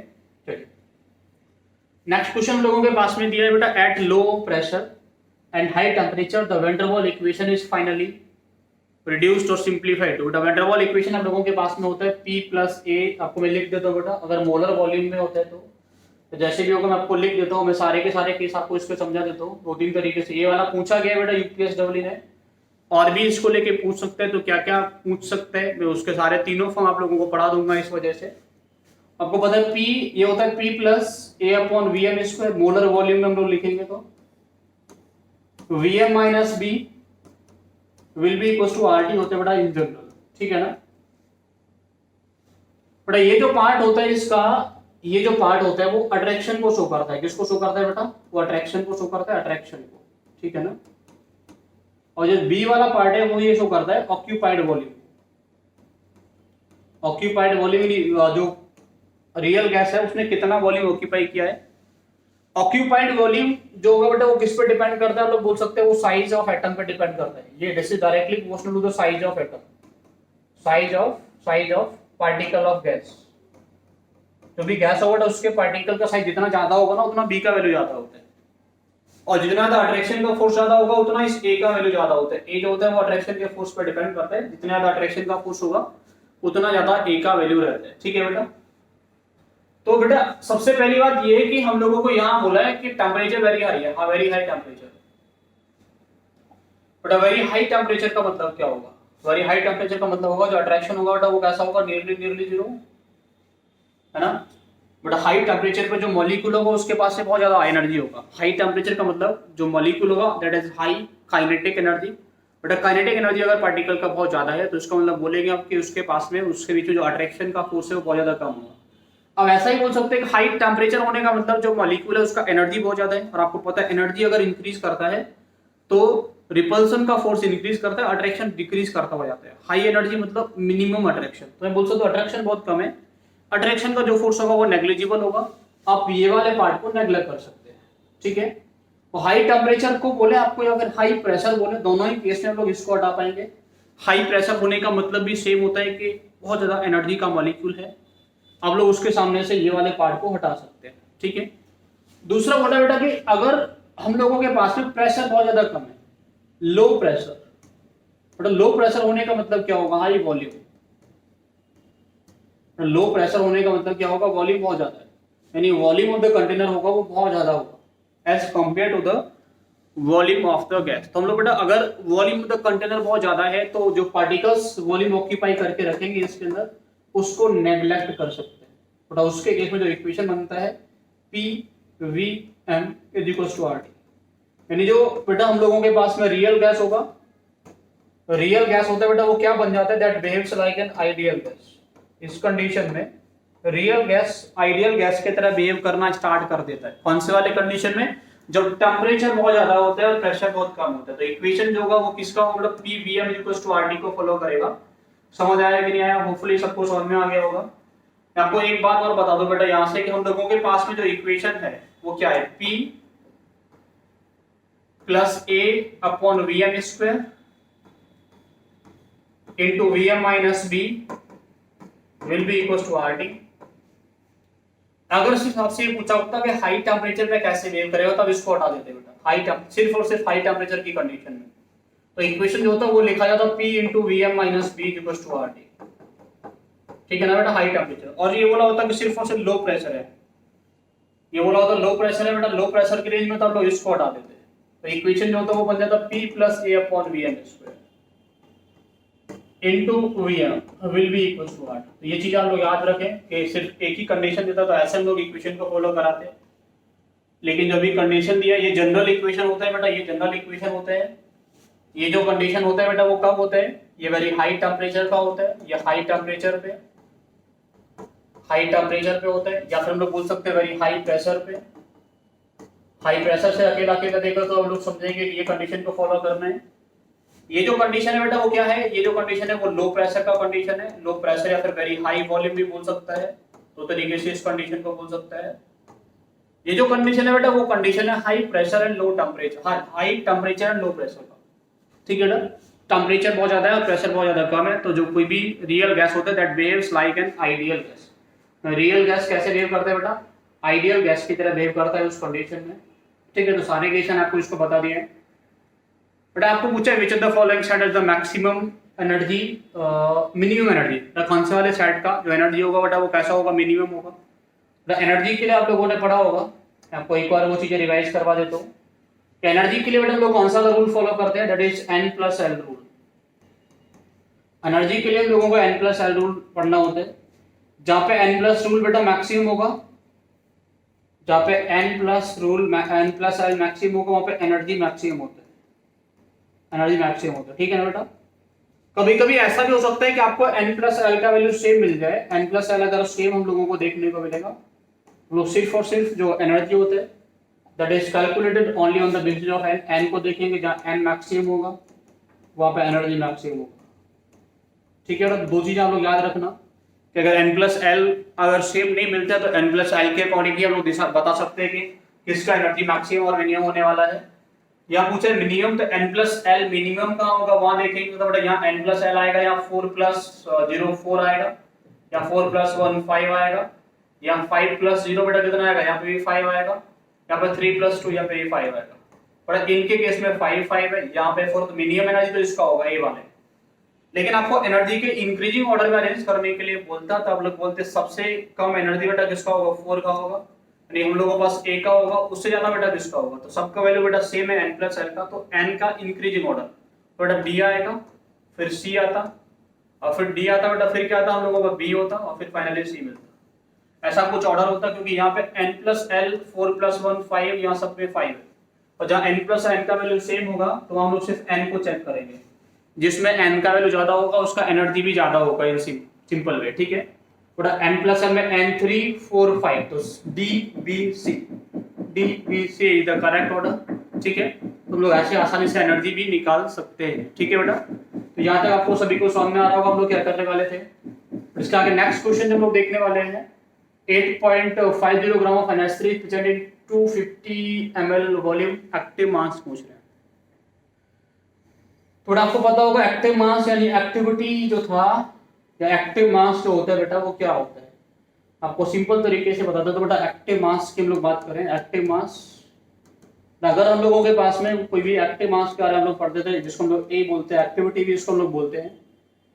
बट अगर मेरे पास में कोई भी प्योर सॉलिड या लिक्विड है, प्योर सॉलिड है या प्योर लिक्विड है बेटा, उसके केस में जो एक्टिव मास होता है वो 1 होता है ना। Active mass of pure solid and pure liquid is taken to be 1, उसको हम लोग 1 लेते हैं प्योर फॉर्म को।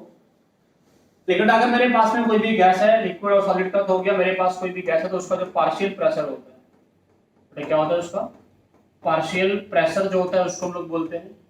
ठीक है ना।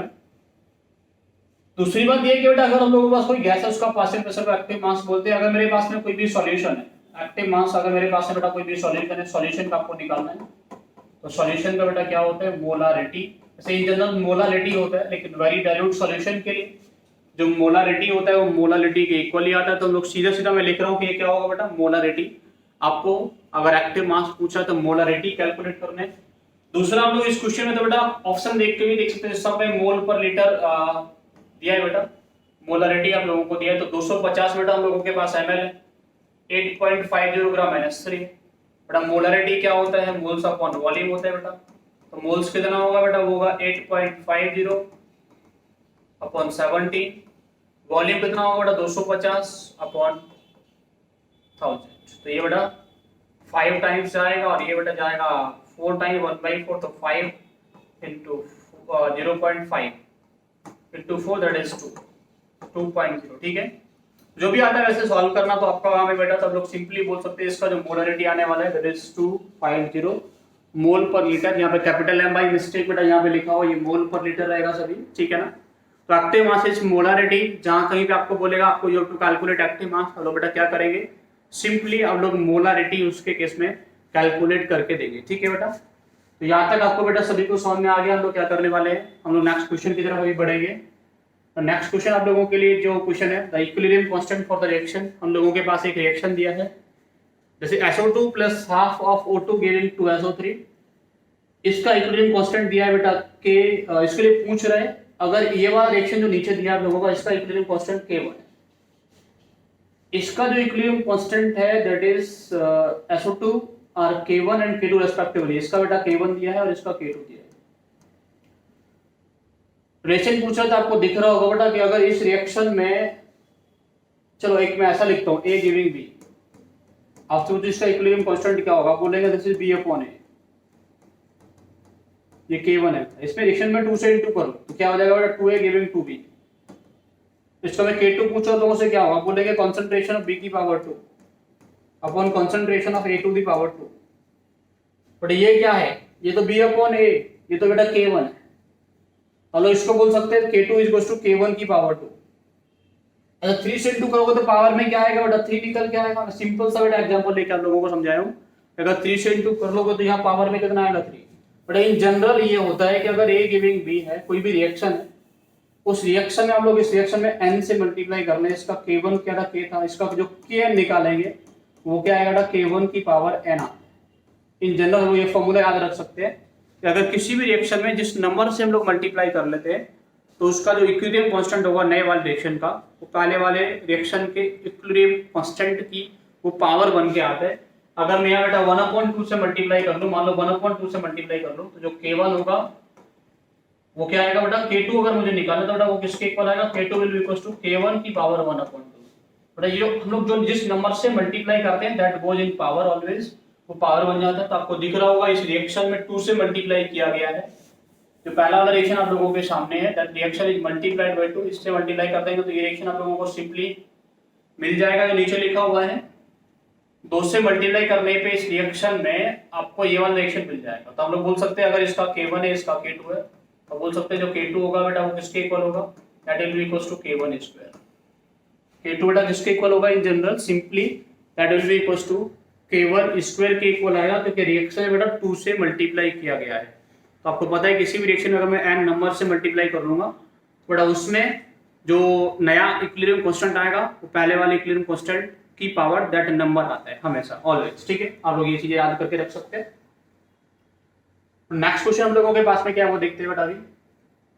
That is the among the following, पूछ रहे हैं कि among the following the equilibrium which is not affected by an increase in pressure. बेटा इनमें से कौन सा वाला इक्विलिब्रियम प्रेशर को इंक्रीज करने से अफेक्ट नहीं होता। तो आपको मैं उसके लिए बता दूं बेटा कंडीशन। बेटा प्रेशर अफेक्ट कैसे करता है किसी भी सिचुएशन को, बेटा उसके लिए आप लोग एक प्रिंसिपल पढ़े होंगे, ली चैटरलियस प्रिंसिपल।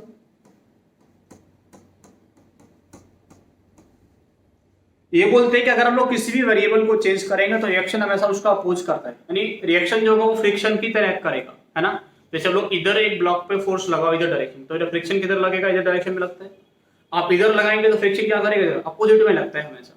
तो ऐसे बेटा ये भी है कि अगर हम लोग कोई भी रिएक्शन में चेंज करेंगे तो रिएक्शन क्या करेगा, आपके अपोजिट जाएगा। आप प्रेशर बढ़ाएंगे रिएक्शन प्रेशर कम करेगा, आप प्रेशर कम करेंगे रिएक्शन प्रेशर बढ़ाएगा, आप कॉन्सेंट्रेशन बढ़ाएंगे रिएक्टेंट का वो कम करेगा, आप प्रोडक्ट का बढ़ाएंगे वो कम करेगा, आप किसी का कम करेंगे वो उसको बढ़ाएगा।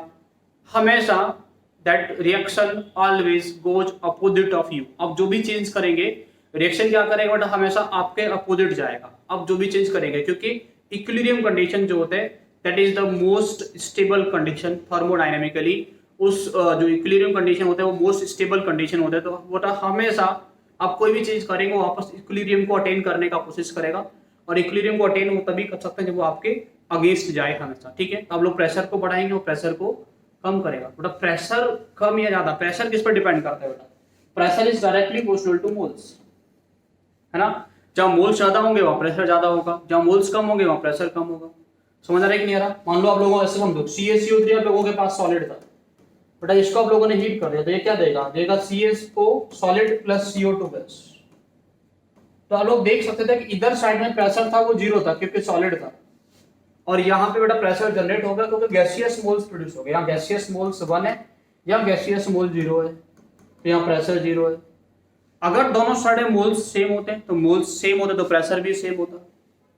समझ में आ रहा है कि नहीं आ रहा बेटा। आप लोग सिंपल सा समझना कि जो प्रेशर का इफेक्ट होता है, मैं आपको फिर से सिंपल तरीके से समझा दूं बेटा। अगर मोल्स बढ़ेंगे तो प्रेशर बढ़ेगा, और आप लोग अगर प्रेशर को बढ़ाएंगे तो रिएक्शन क्या करेगा बेटा, रिएक्शन उधर जाएगा जहां प्रेशर को वो कम कर सकता है। बड़ा रिएक्शन किधर जाएगा, वहां पे जाएगा जहां पे वो प्रेशर को कम कर सकता है। तो प्रेशर को कम करने के लिए वो किधर जाएगा, जहां पे मोल्स कम होंगे, जहां पे मोल्स कम होंगे। हम लोग प्रेशर को कम करेंगे तो बेटा वो उधर जाएगा जहां मोल्स ज्यादा होंगे, क्योंकि उसको प्रेशर को इंक्रीज करना है। ठीक है, तो सिंपल सा बेटा प्रेशर का इफेक्ट कहां पे नहीं होगा, जहां पे दोनों साइड में मोल्स कैसे होंगे, इधर साइड के मोल्स और इधर साइड के मोल्स इक्वल होंगे, है ना बेटा। N1 N2 इक्वल होंगे, तो दोनों साइड के मोल्स इक्वल होंगे तो प्रेशर को चेंज करने पे रिएक्शन किसी भी डायरेक्शन में नहीं जाएगा, क्योंकि दोनों ही डायरेक्शन में उसको बेटा क्या मिलने वाला है, प्रेशर सेम मिलने वाला है। तो उसको उस कंडीशन में हम लोग बोलेंगे प्रेशर का इक्विलिब्रियम कंडीशन पे कोई इफेक्ट नहीं। मान लो अगर N1 बेटा छोटा होता N2 से, तो हम लोग प्रेशर को बढ़ाते तो रिएक्शन क्या करता बेटा, प्रेशर को कम करता। कम कैसे करता, बैकवर्ड डायरेक्शन में आके। आप प्रेशर को कम करते, रिएक्शन क्या करता, प्रेशर को बढ़ाता। कैसे बढ़ाएगा बेटा, फॉरवर्ड डायरेक्शन में जाके। ठीक है ना। तो ये चीजें आपको थोड़ा सा याद रखना है कि कैसे मोल्स को इंक्रीज किया जा सकता है, कैसे मोल्स को डिक्रीज हम लोग कर सकते हैं।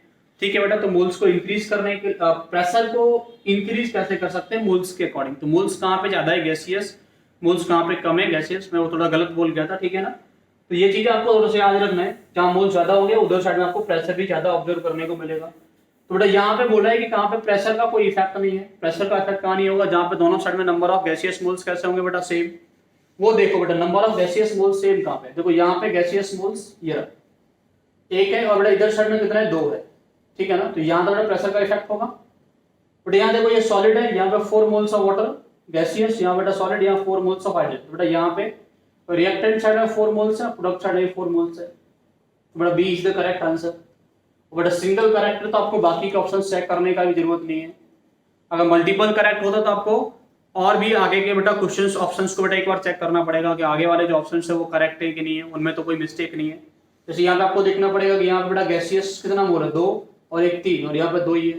यहाँ पे गैसियस बेटा 2 मोल है, ये तो सॉलिड है, यहाँ पे 2 इधर, यहाँ पे 1 मोल गैसियस, इधर 2 मोल गैसियस, दोनों तरफ मोल ज्यादा है। अच्छा एक बात मैं आप लोगों से इन रिएक्शंस में पूछूंगा, वो प्रेशर अगर आप लोगों को बढ़ाना पड़ता तो कौन सा रिएक्शन फॉरवर्ड डायरेक्शन में जाते हैं?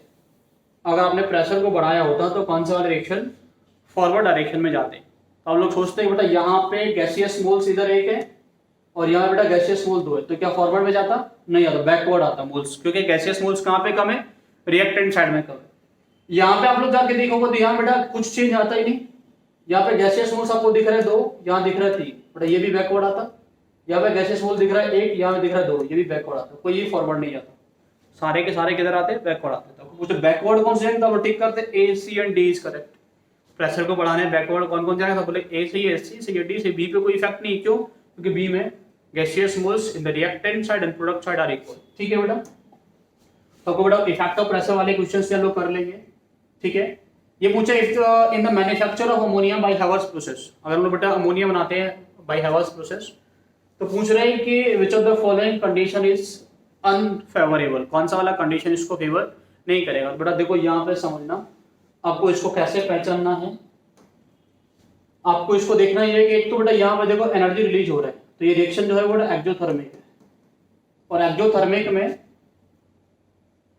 टेम्परेचर का इफेक्ट क्या होता है? आप लोग टेम्परेचर को बेटा अगर बढ़ाएंगे तो रिएक्शन जो आता है वो बैकवर्ड आता है। एक्सोथर्मिक में टेम्परेचर को बढ़ाने पे रिएक्शन कैसा आता है? बैकवर्ड। टेम्परेचर को कम करने पे जाता है फॉरवर्ड, एंड इसका रिवर्स ट्रू।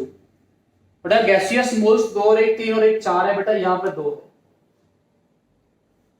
बेटा सबसे पहले रिड्यूसिंग टेम्परेचर, बेटा टेम्परेचर को आप लोग कम करेंगे तो फॉरवर्ड जाएगा, फॉरवर्ड जाएगा तो बेटा यील्ड ऑफ अमोनिया बढ़ेगा, तो ये तो बेटा फेवरेबल कंडीशन है।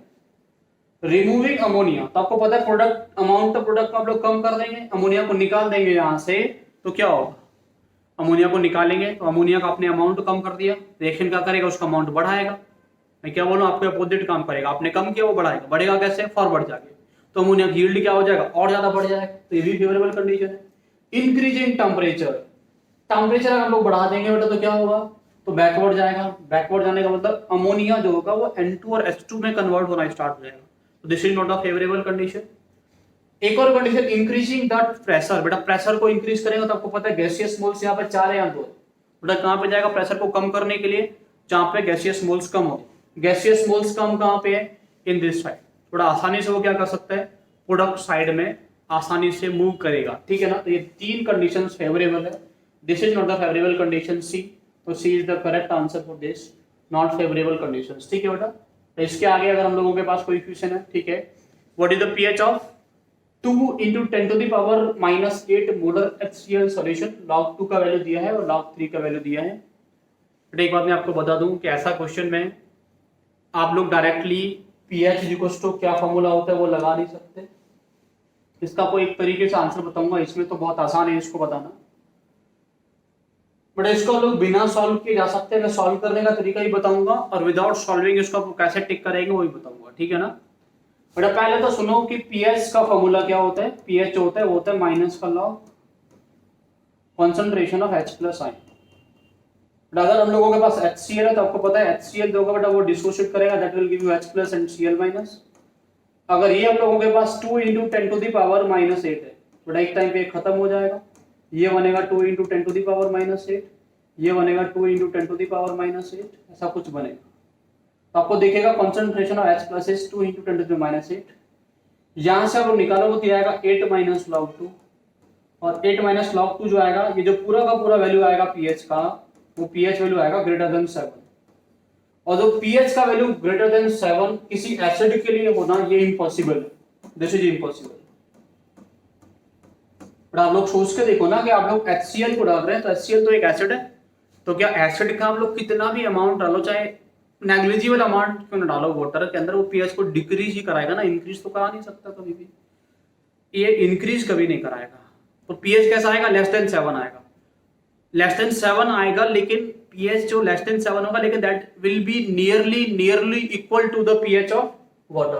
क्यों? क्योंकि बहुत कम अमाउंट ऑफ एसिड डाला गया। तो इनमें से कौन सा वाला वैल्यू? बेटा ये वैल्यू नहीं हो सकता, ये वैल्यू नहीं हो सकता, तो नहीं हो सकते। pH 6 तब होता है 10 टू द पावर -6 डाला होता तो pH 6 होता, pH 5 होता तो -5 डाला होता। लेकिन अभी कंसंट्रेशन बेटा कैसा है, बहुत ज्यादा कम है। बेटा ये भी आंसर नहीं होगा, तो आपके पास ऑप्शन तो बचा ही। ऑप्शन से आने का तरीका तो ये है कि आप लोग ये सोचेंगे जब कंसंट्रेशन बहुत ज्यादा कम होगा तो pH जो होगा वो 7 से कम होगा, लेकिन 7 के आसपास होगा। -8 देके -9 -7 भी आप लोगों से पूछ सकता है।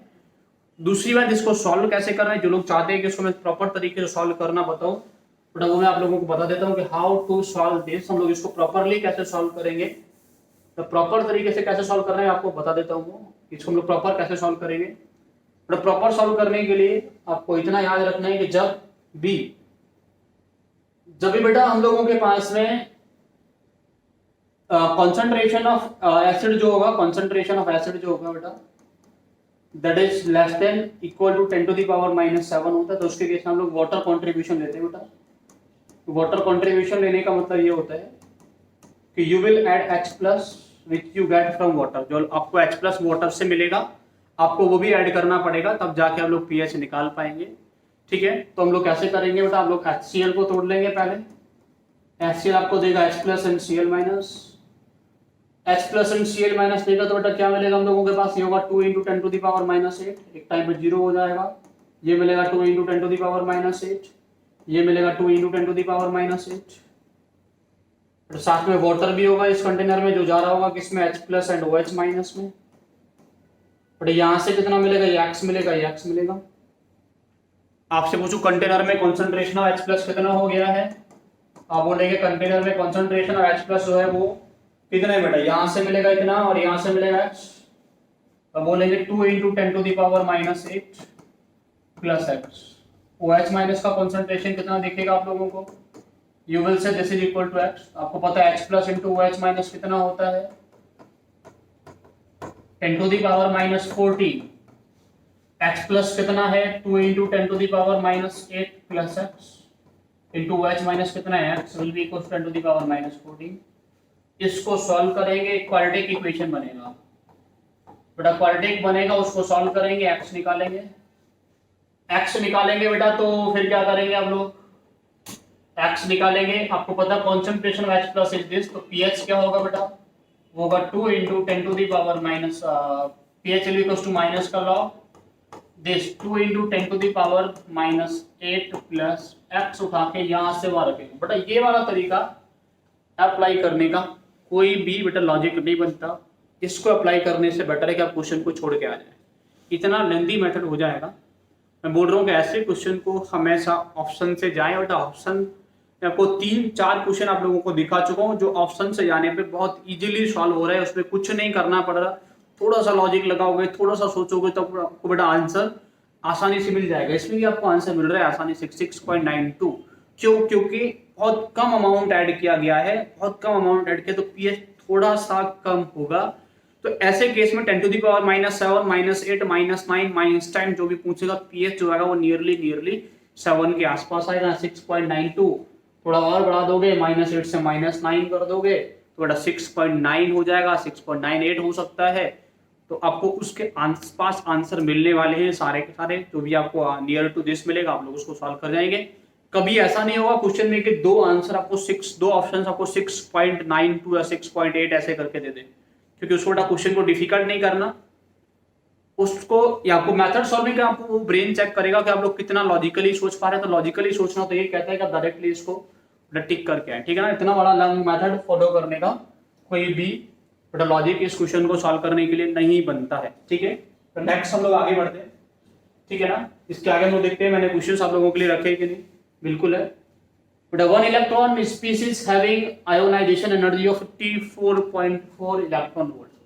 बेटा हम लोगों के पास में एक इलेक्ट्रॉन है जिसका आयोनाइजेशन एनर्जी है वो 54.4 इलेक्ट्रॉन वोल्ट है। पूछ रहा है कौन सा वाला है इनमें से। तो बहुत आसान सा क्वेश्चन हो गया बेटा। कैसे हो गया?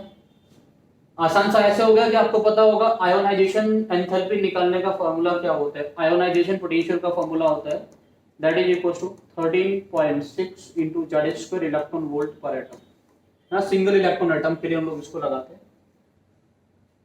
ये बेटा कहाँ पे वैलिड होता है, ये बोर का है और वहां पे वैलिड होगा जिनके पास में सिर्फ एक इलेक्ट्रॉन होता है, सिंगल इलेक्ट्रॉन एटम।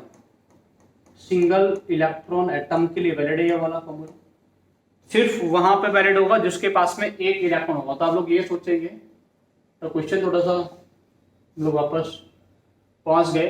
हाँ, तो सिंगल इलेक्ट्रॉन एटम के लिए वैलिड होता है। तो आप लोग ये देखेंगे पहले इनमें से किस किस के पास सिंगल इलेक्ट्रॉन, तो किसके पास में है, एक इसके पास में है, Be+2 के पास बी का एटॉमिक नंबर कितना होता है, बी का एटॉमिक नंबर जो होता है वो 4 होता है बेटा। तो Be+2 के पास 2 इलेक्ट्रॉन्स होंगे, तो ऑप्शन से हट जाएगा। Be+3 भी बेटा एक ऑप्शन में रहेगा, तो इनको आप लोग सॉल्व करेंगे। आपको पता है आयोनाइजेशन पोटेंशियल का फॉर्मूला इज 13.6 इंटू Z² होता है, बट यहाँ से IP कितना दिया है 54.4 is equal to 13.6 into Z²। यहाँ से Z जो आ जाएगा वो आ जाएगा Z² 4 आएगा, Z आ जाएगा वो कितना 2, मतलब किसका एटॉमिक नंबर 2 है आप लोग बोलेंगे वो He है।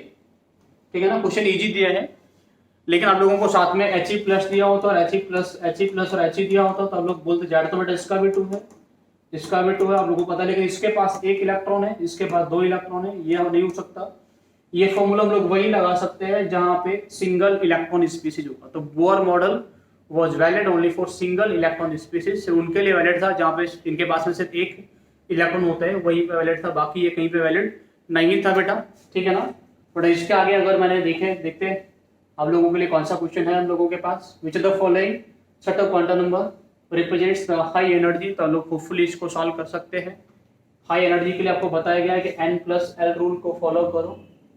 हाई एनर्जी के लिए क्या बताया गया है, you to follow N+L rule. ठीक है ना बेटा, हाई एनर्जी के लिए आपको N+L रूल को फॉलो करना होता है बेटा। N+L रूल को कैसे फॉलो करेंगे उसको थोड़ा देख लेते हैं। N+L रूल आपको पता है, N+L रूल फॉलो करना होता है जहाँ पे N+L रूल मैक्सिमम आएगा, तो N+L 3 to 5 हो गया बेटा, यहाँ पे 404 हो गया, यहाँ पे 303 हो गया, यहाँ पे 314 हो गया। सबसे कम होगा C का बेटा, उससे ज्यादा होगा D, उससे ज्यादा होगा B, सबसे ज्यादा होगा A। ऑर्डर दिस, क्योंकि यहाँ पे बेटा यहाँ पे 2 जगह 4 आ रहा है, लेकिन 4 आने में जिसका N का वैल्यू ज्यादा होगा उसका वैल्यू ज्यादा होता है, एनर्जी ज्यादा होता है, हम लोग ये वाला ऑर्डर बोल सकते हैं। तो A मैक्सिमम हो जाएगा, तो इसका आंसर क्या होगा A। ठीक है ना, तो मैंने आज जो टॉपिक्स आप लोगों के सामने लिए थे उसमें थर्मो था बेटा, थर्मो से मैंने क्वेश्चन लिया। इक्विलिब्रियम कौन सा बेटा, ionic and chemical both equilibrium, gaseous state and structure of atom and mole concept. ठीक है ना, इनको बेटा मैंने आप लोगों से डिस्कस किया। होपफुली 1 से 1.5 घंटे का लेक्चर आप लोगों के लिए हो रहा है, तो आपको शायद सारी चीजें समझ में आ गई होंगी। ठीक है ना, आपको करना क्या बेटा, सभी के फॉर्मूले एक बार मेमोराइज कर लो। फॉर्मूले जैसे ही मेमोराइज हो जाएंगे, आप लोग अगर चाहते हो तो मैं उसको बेटा फॉर्मूला को लेके भी इनके लेक्चर्स आप लोगों के लिए बेटा अपलोड कर दूंगा। तो आप मुझे एक बार कमेंट सेक्शन में बताना कि आप लोग चाहते हैं कि फॉर्मूलों को लेके मैं कौन से इंपॉर्टेंट है वो आपको, उसके लिए आपको कुछ वीडियो चाहिए कि नहीं चाहिए, है ना। बाकी आपको दिख रहा होगा कि क्वेश्चंस को कैसे सॉल्व करने हैं। बहुत सारे क्वेश्चंस आप लोगों के सामने मैंने डिस्कस किए, नियरली 25 क्वेश्चंस बेटा मैंने आज आप लोगों के लिए लिया है। तो होपफुली इन क्वेश्चन से आप लोगों को थोड़ा सा आइडिया आ रहा होगा, थोड़ा कॉन्फिडेंस भी आप लोगों को आएगा कि हाँ हम लोग क्वेश्चन कर सकते हैं, और कैसे उसको करना है वो बहुत जरूरी होता है। ठीक है ना, क्वेश्चन को कैसे कम टाइम में आपको अटेंड करना है, that is the most important thing, वो बहुत जरूरी होता है। तो उसके लिए बेटा हम लोग चाह रहे हैं कि आप लोग इन लेक्चर्स को देखें। आने वाले में हम लोग बेटा आपको मैं टोटल 4-5 लेक्चर्स में है, तो मैं इसके लिए आपको थोड़ा सा इन्फॉर्मेशन मिल ही गया है कि हम लोग कैसे कैसे इसको पूरा करने वाले हैं। ठीक है, तो बेटा मिलते हैं नेक्स्ट टाइम। आप तब तक इस वीडियो को लाइक करो बेटा, सब्सक्राइब करो, कमेंट करो, अपने दोस्तों को रिकमेंड करो चैनल को देखने के लिए, सब्सक्राइब करने के लिए। तो जल्दी हम लोग यहाँ पे IIT और नीट के लिए बेटा लॉन्च करने वाले हैं। आफ्टर 20 हम लोग लॉन्च करेंगे पूरा 2 ईयर का प्रोग्राम, जो सब लोगों के लिए फ्री में रहेगा। हम लोग बेटा हिंदी मीडियम में भी क्लासेज आप लोगों के लिए लेके आ रहे हैं, है ना। कुछ लोगों को बेटा हिंदी मीडियम वालों को बिल्कुल कुछ नहीं मिल पाता, तो हम लोग बेटा हिंदी में बोर्ड लेवल का लिए हम लोग बेटा क्लासेज लेके आ रहे हैं, वो भी हम लोग आफ्टर 20 स्टार्ट करेंगे, 20 के बाद में स्टार्ट करने वाले हैं। तो आप सब लोगों से बेटा बोलो, एक बार रिकमेंड करो सभी लोगों को चैनल को सब्सक्राइब करने के लिए। ठीक है ना, तो होपफुली आपको बेटा सारी चीज़ें अच्छे से समझ में आ गई होंगी। Thank you very much.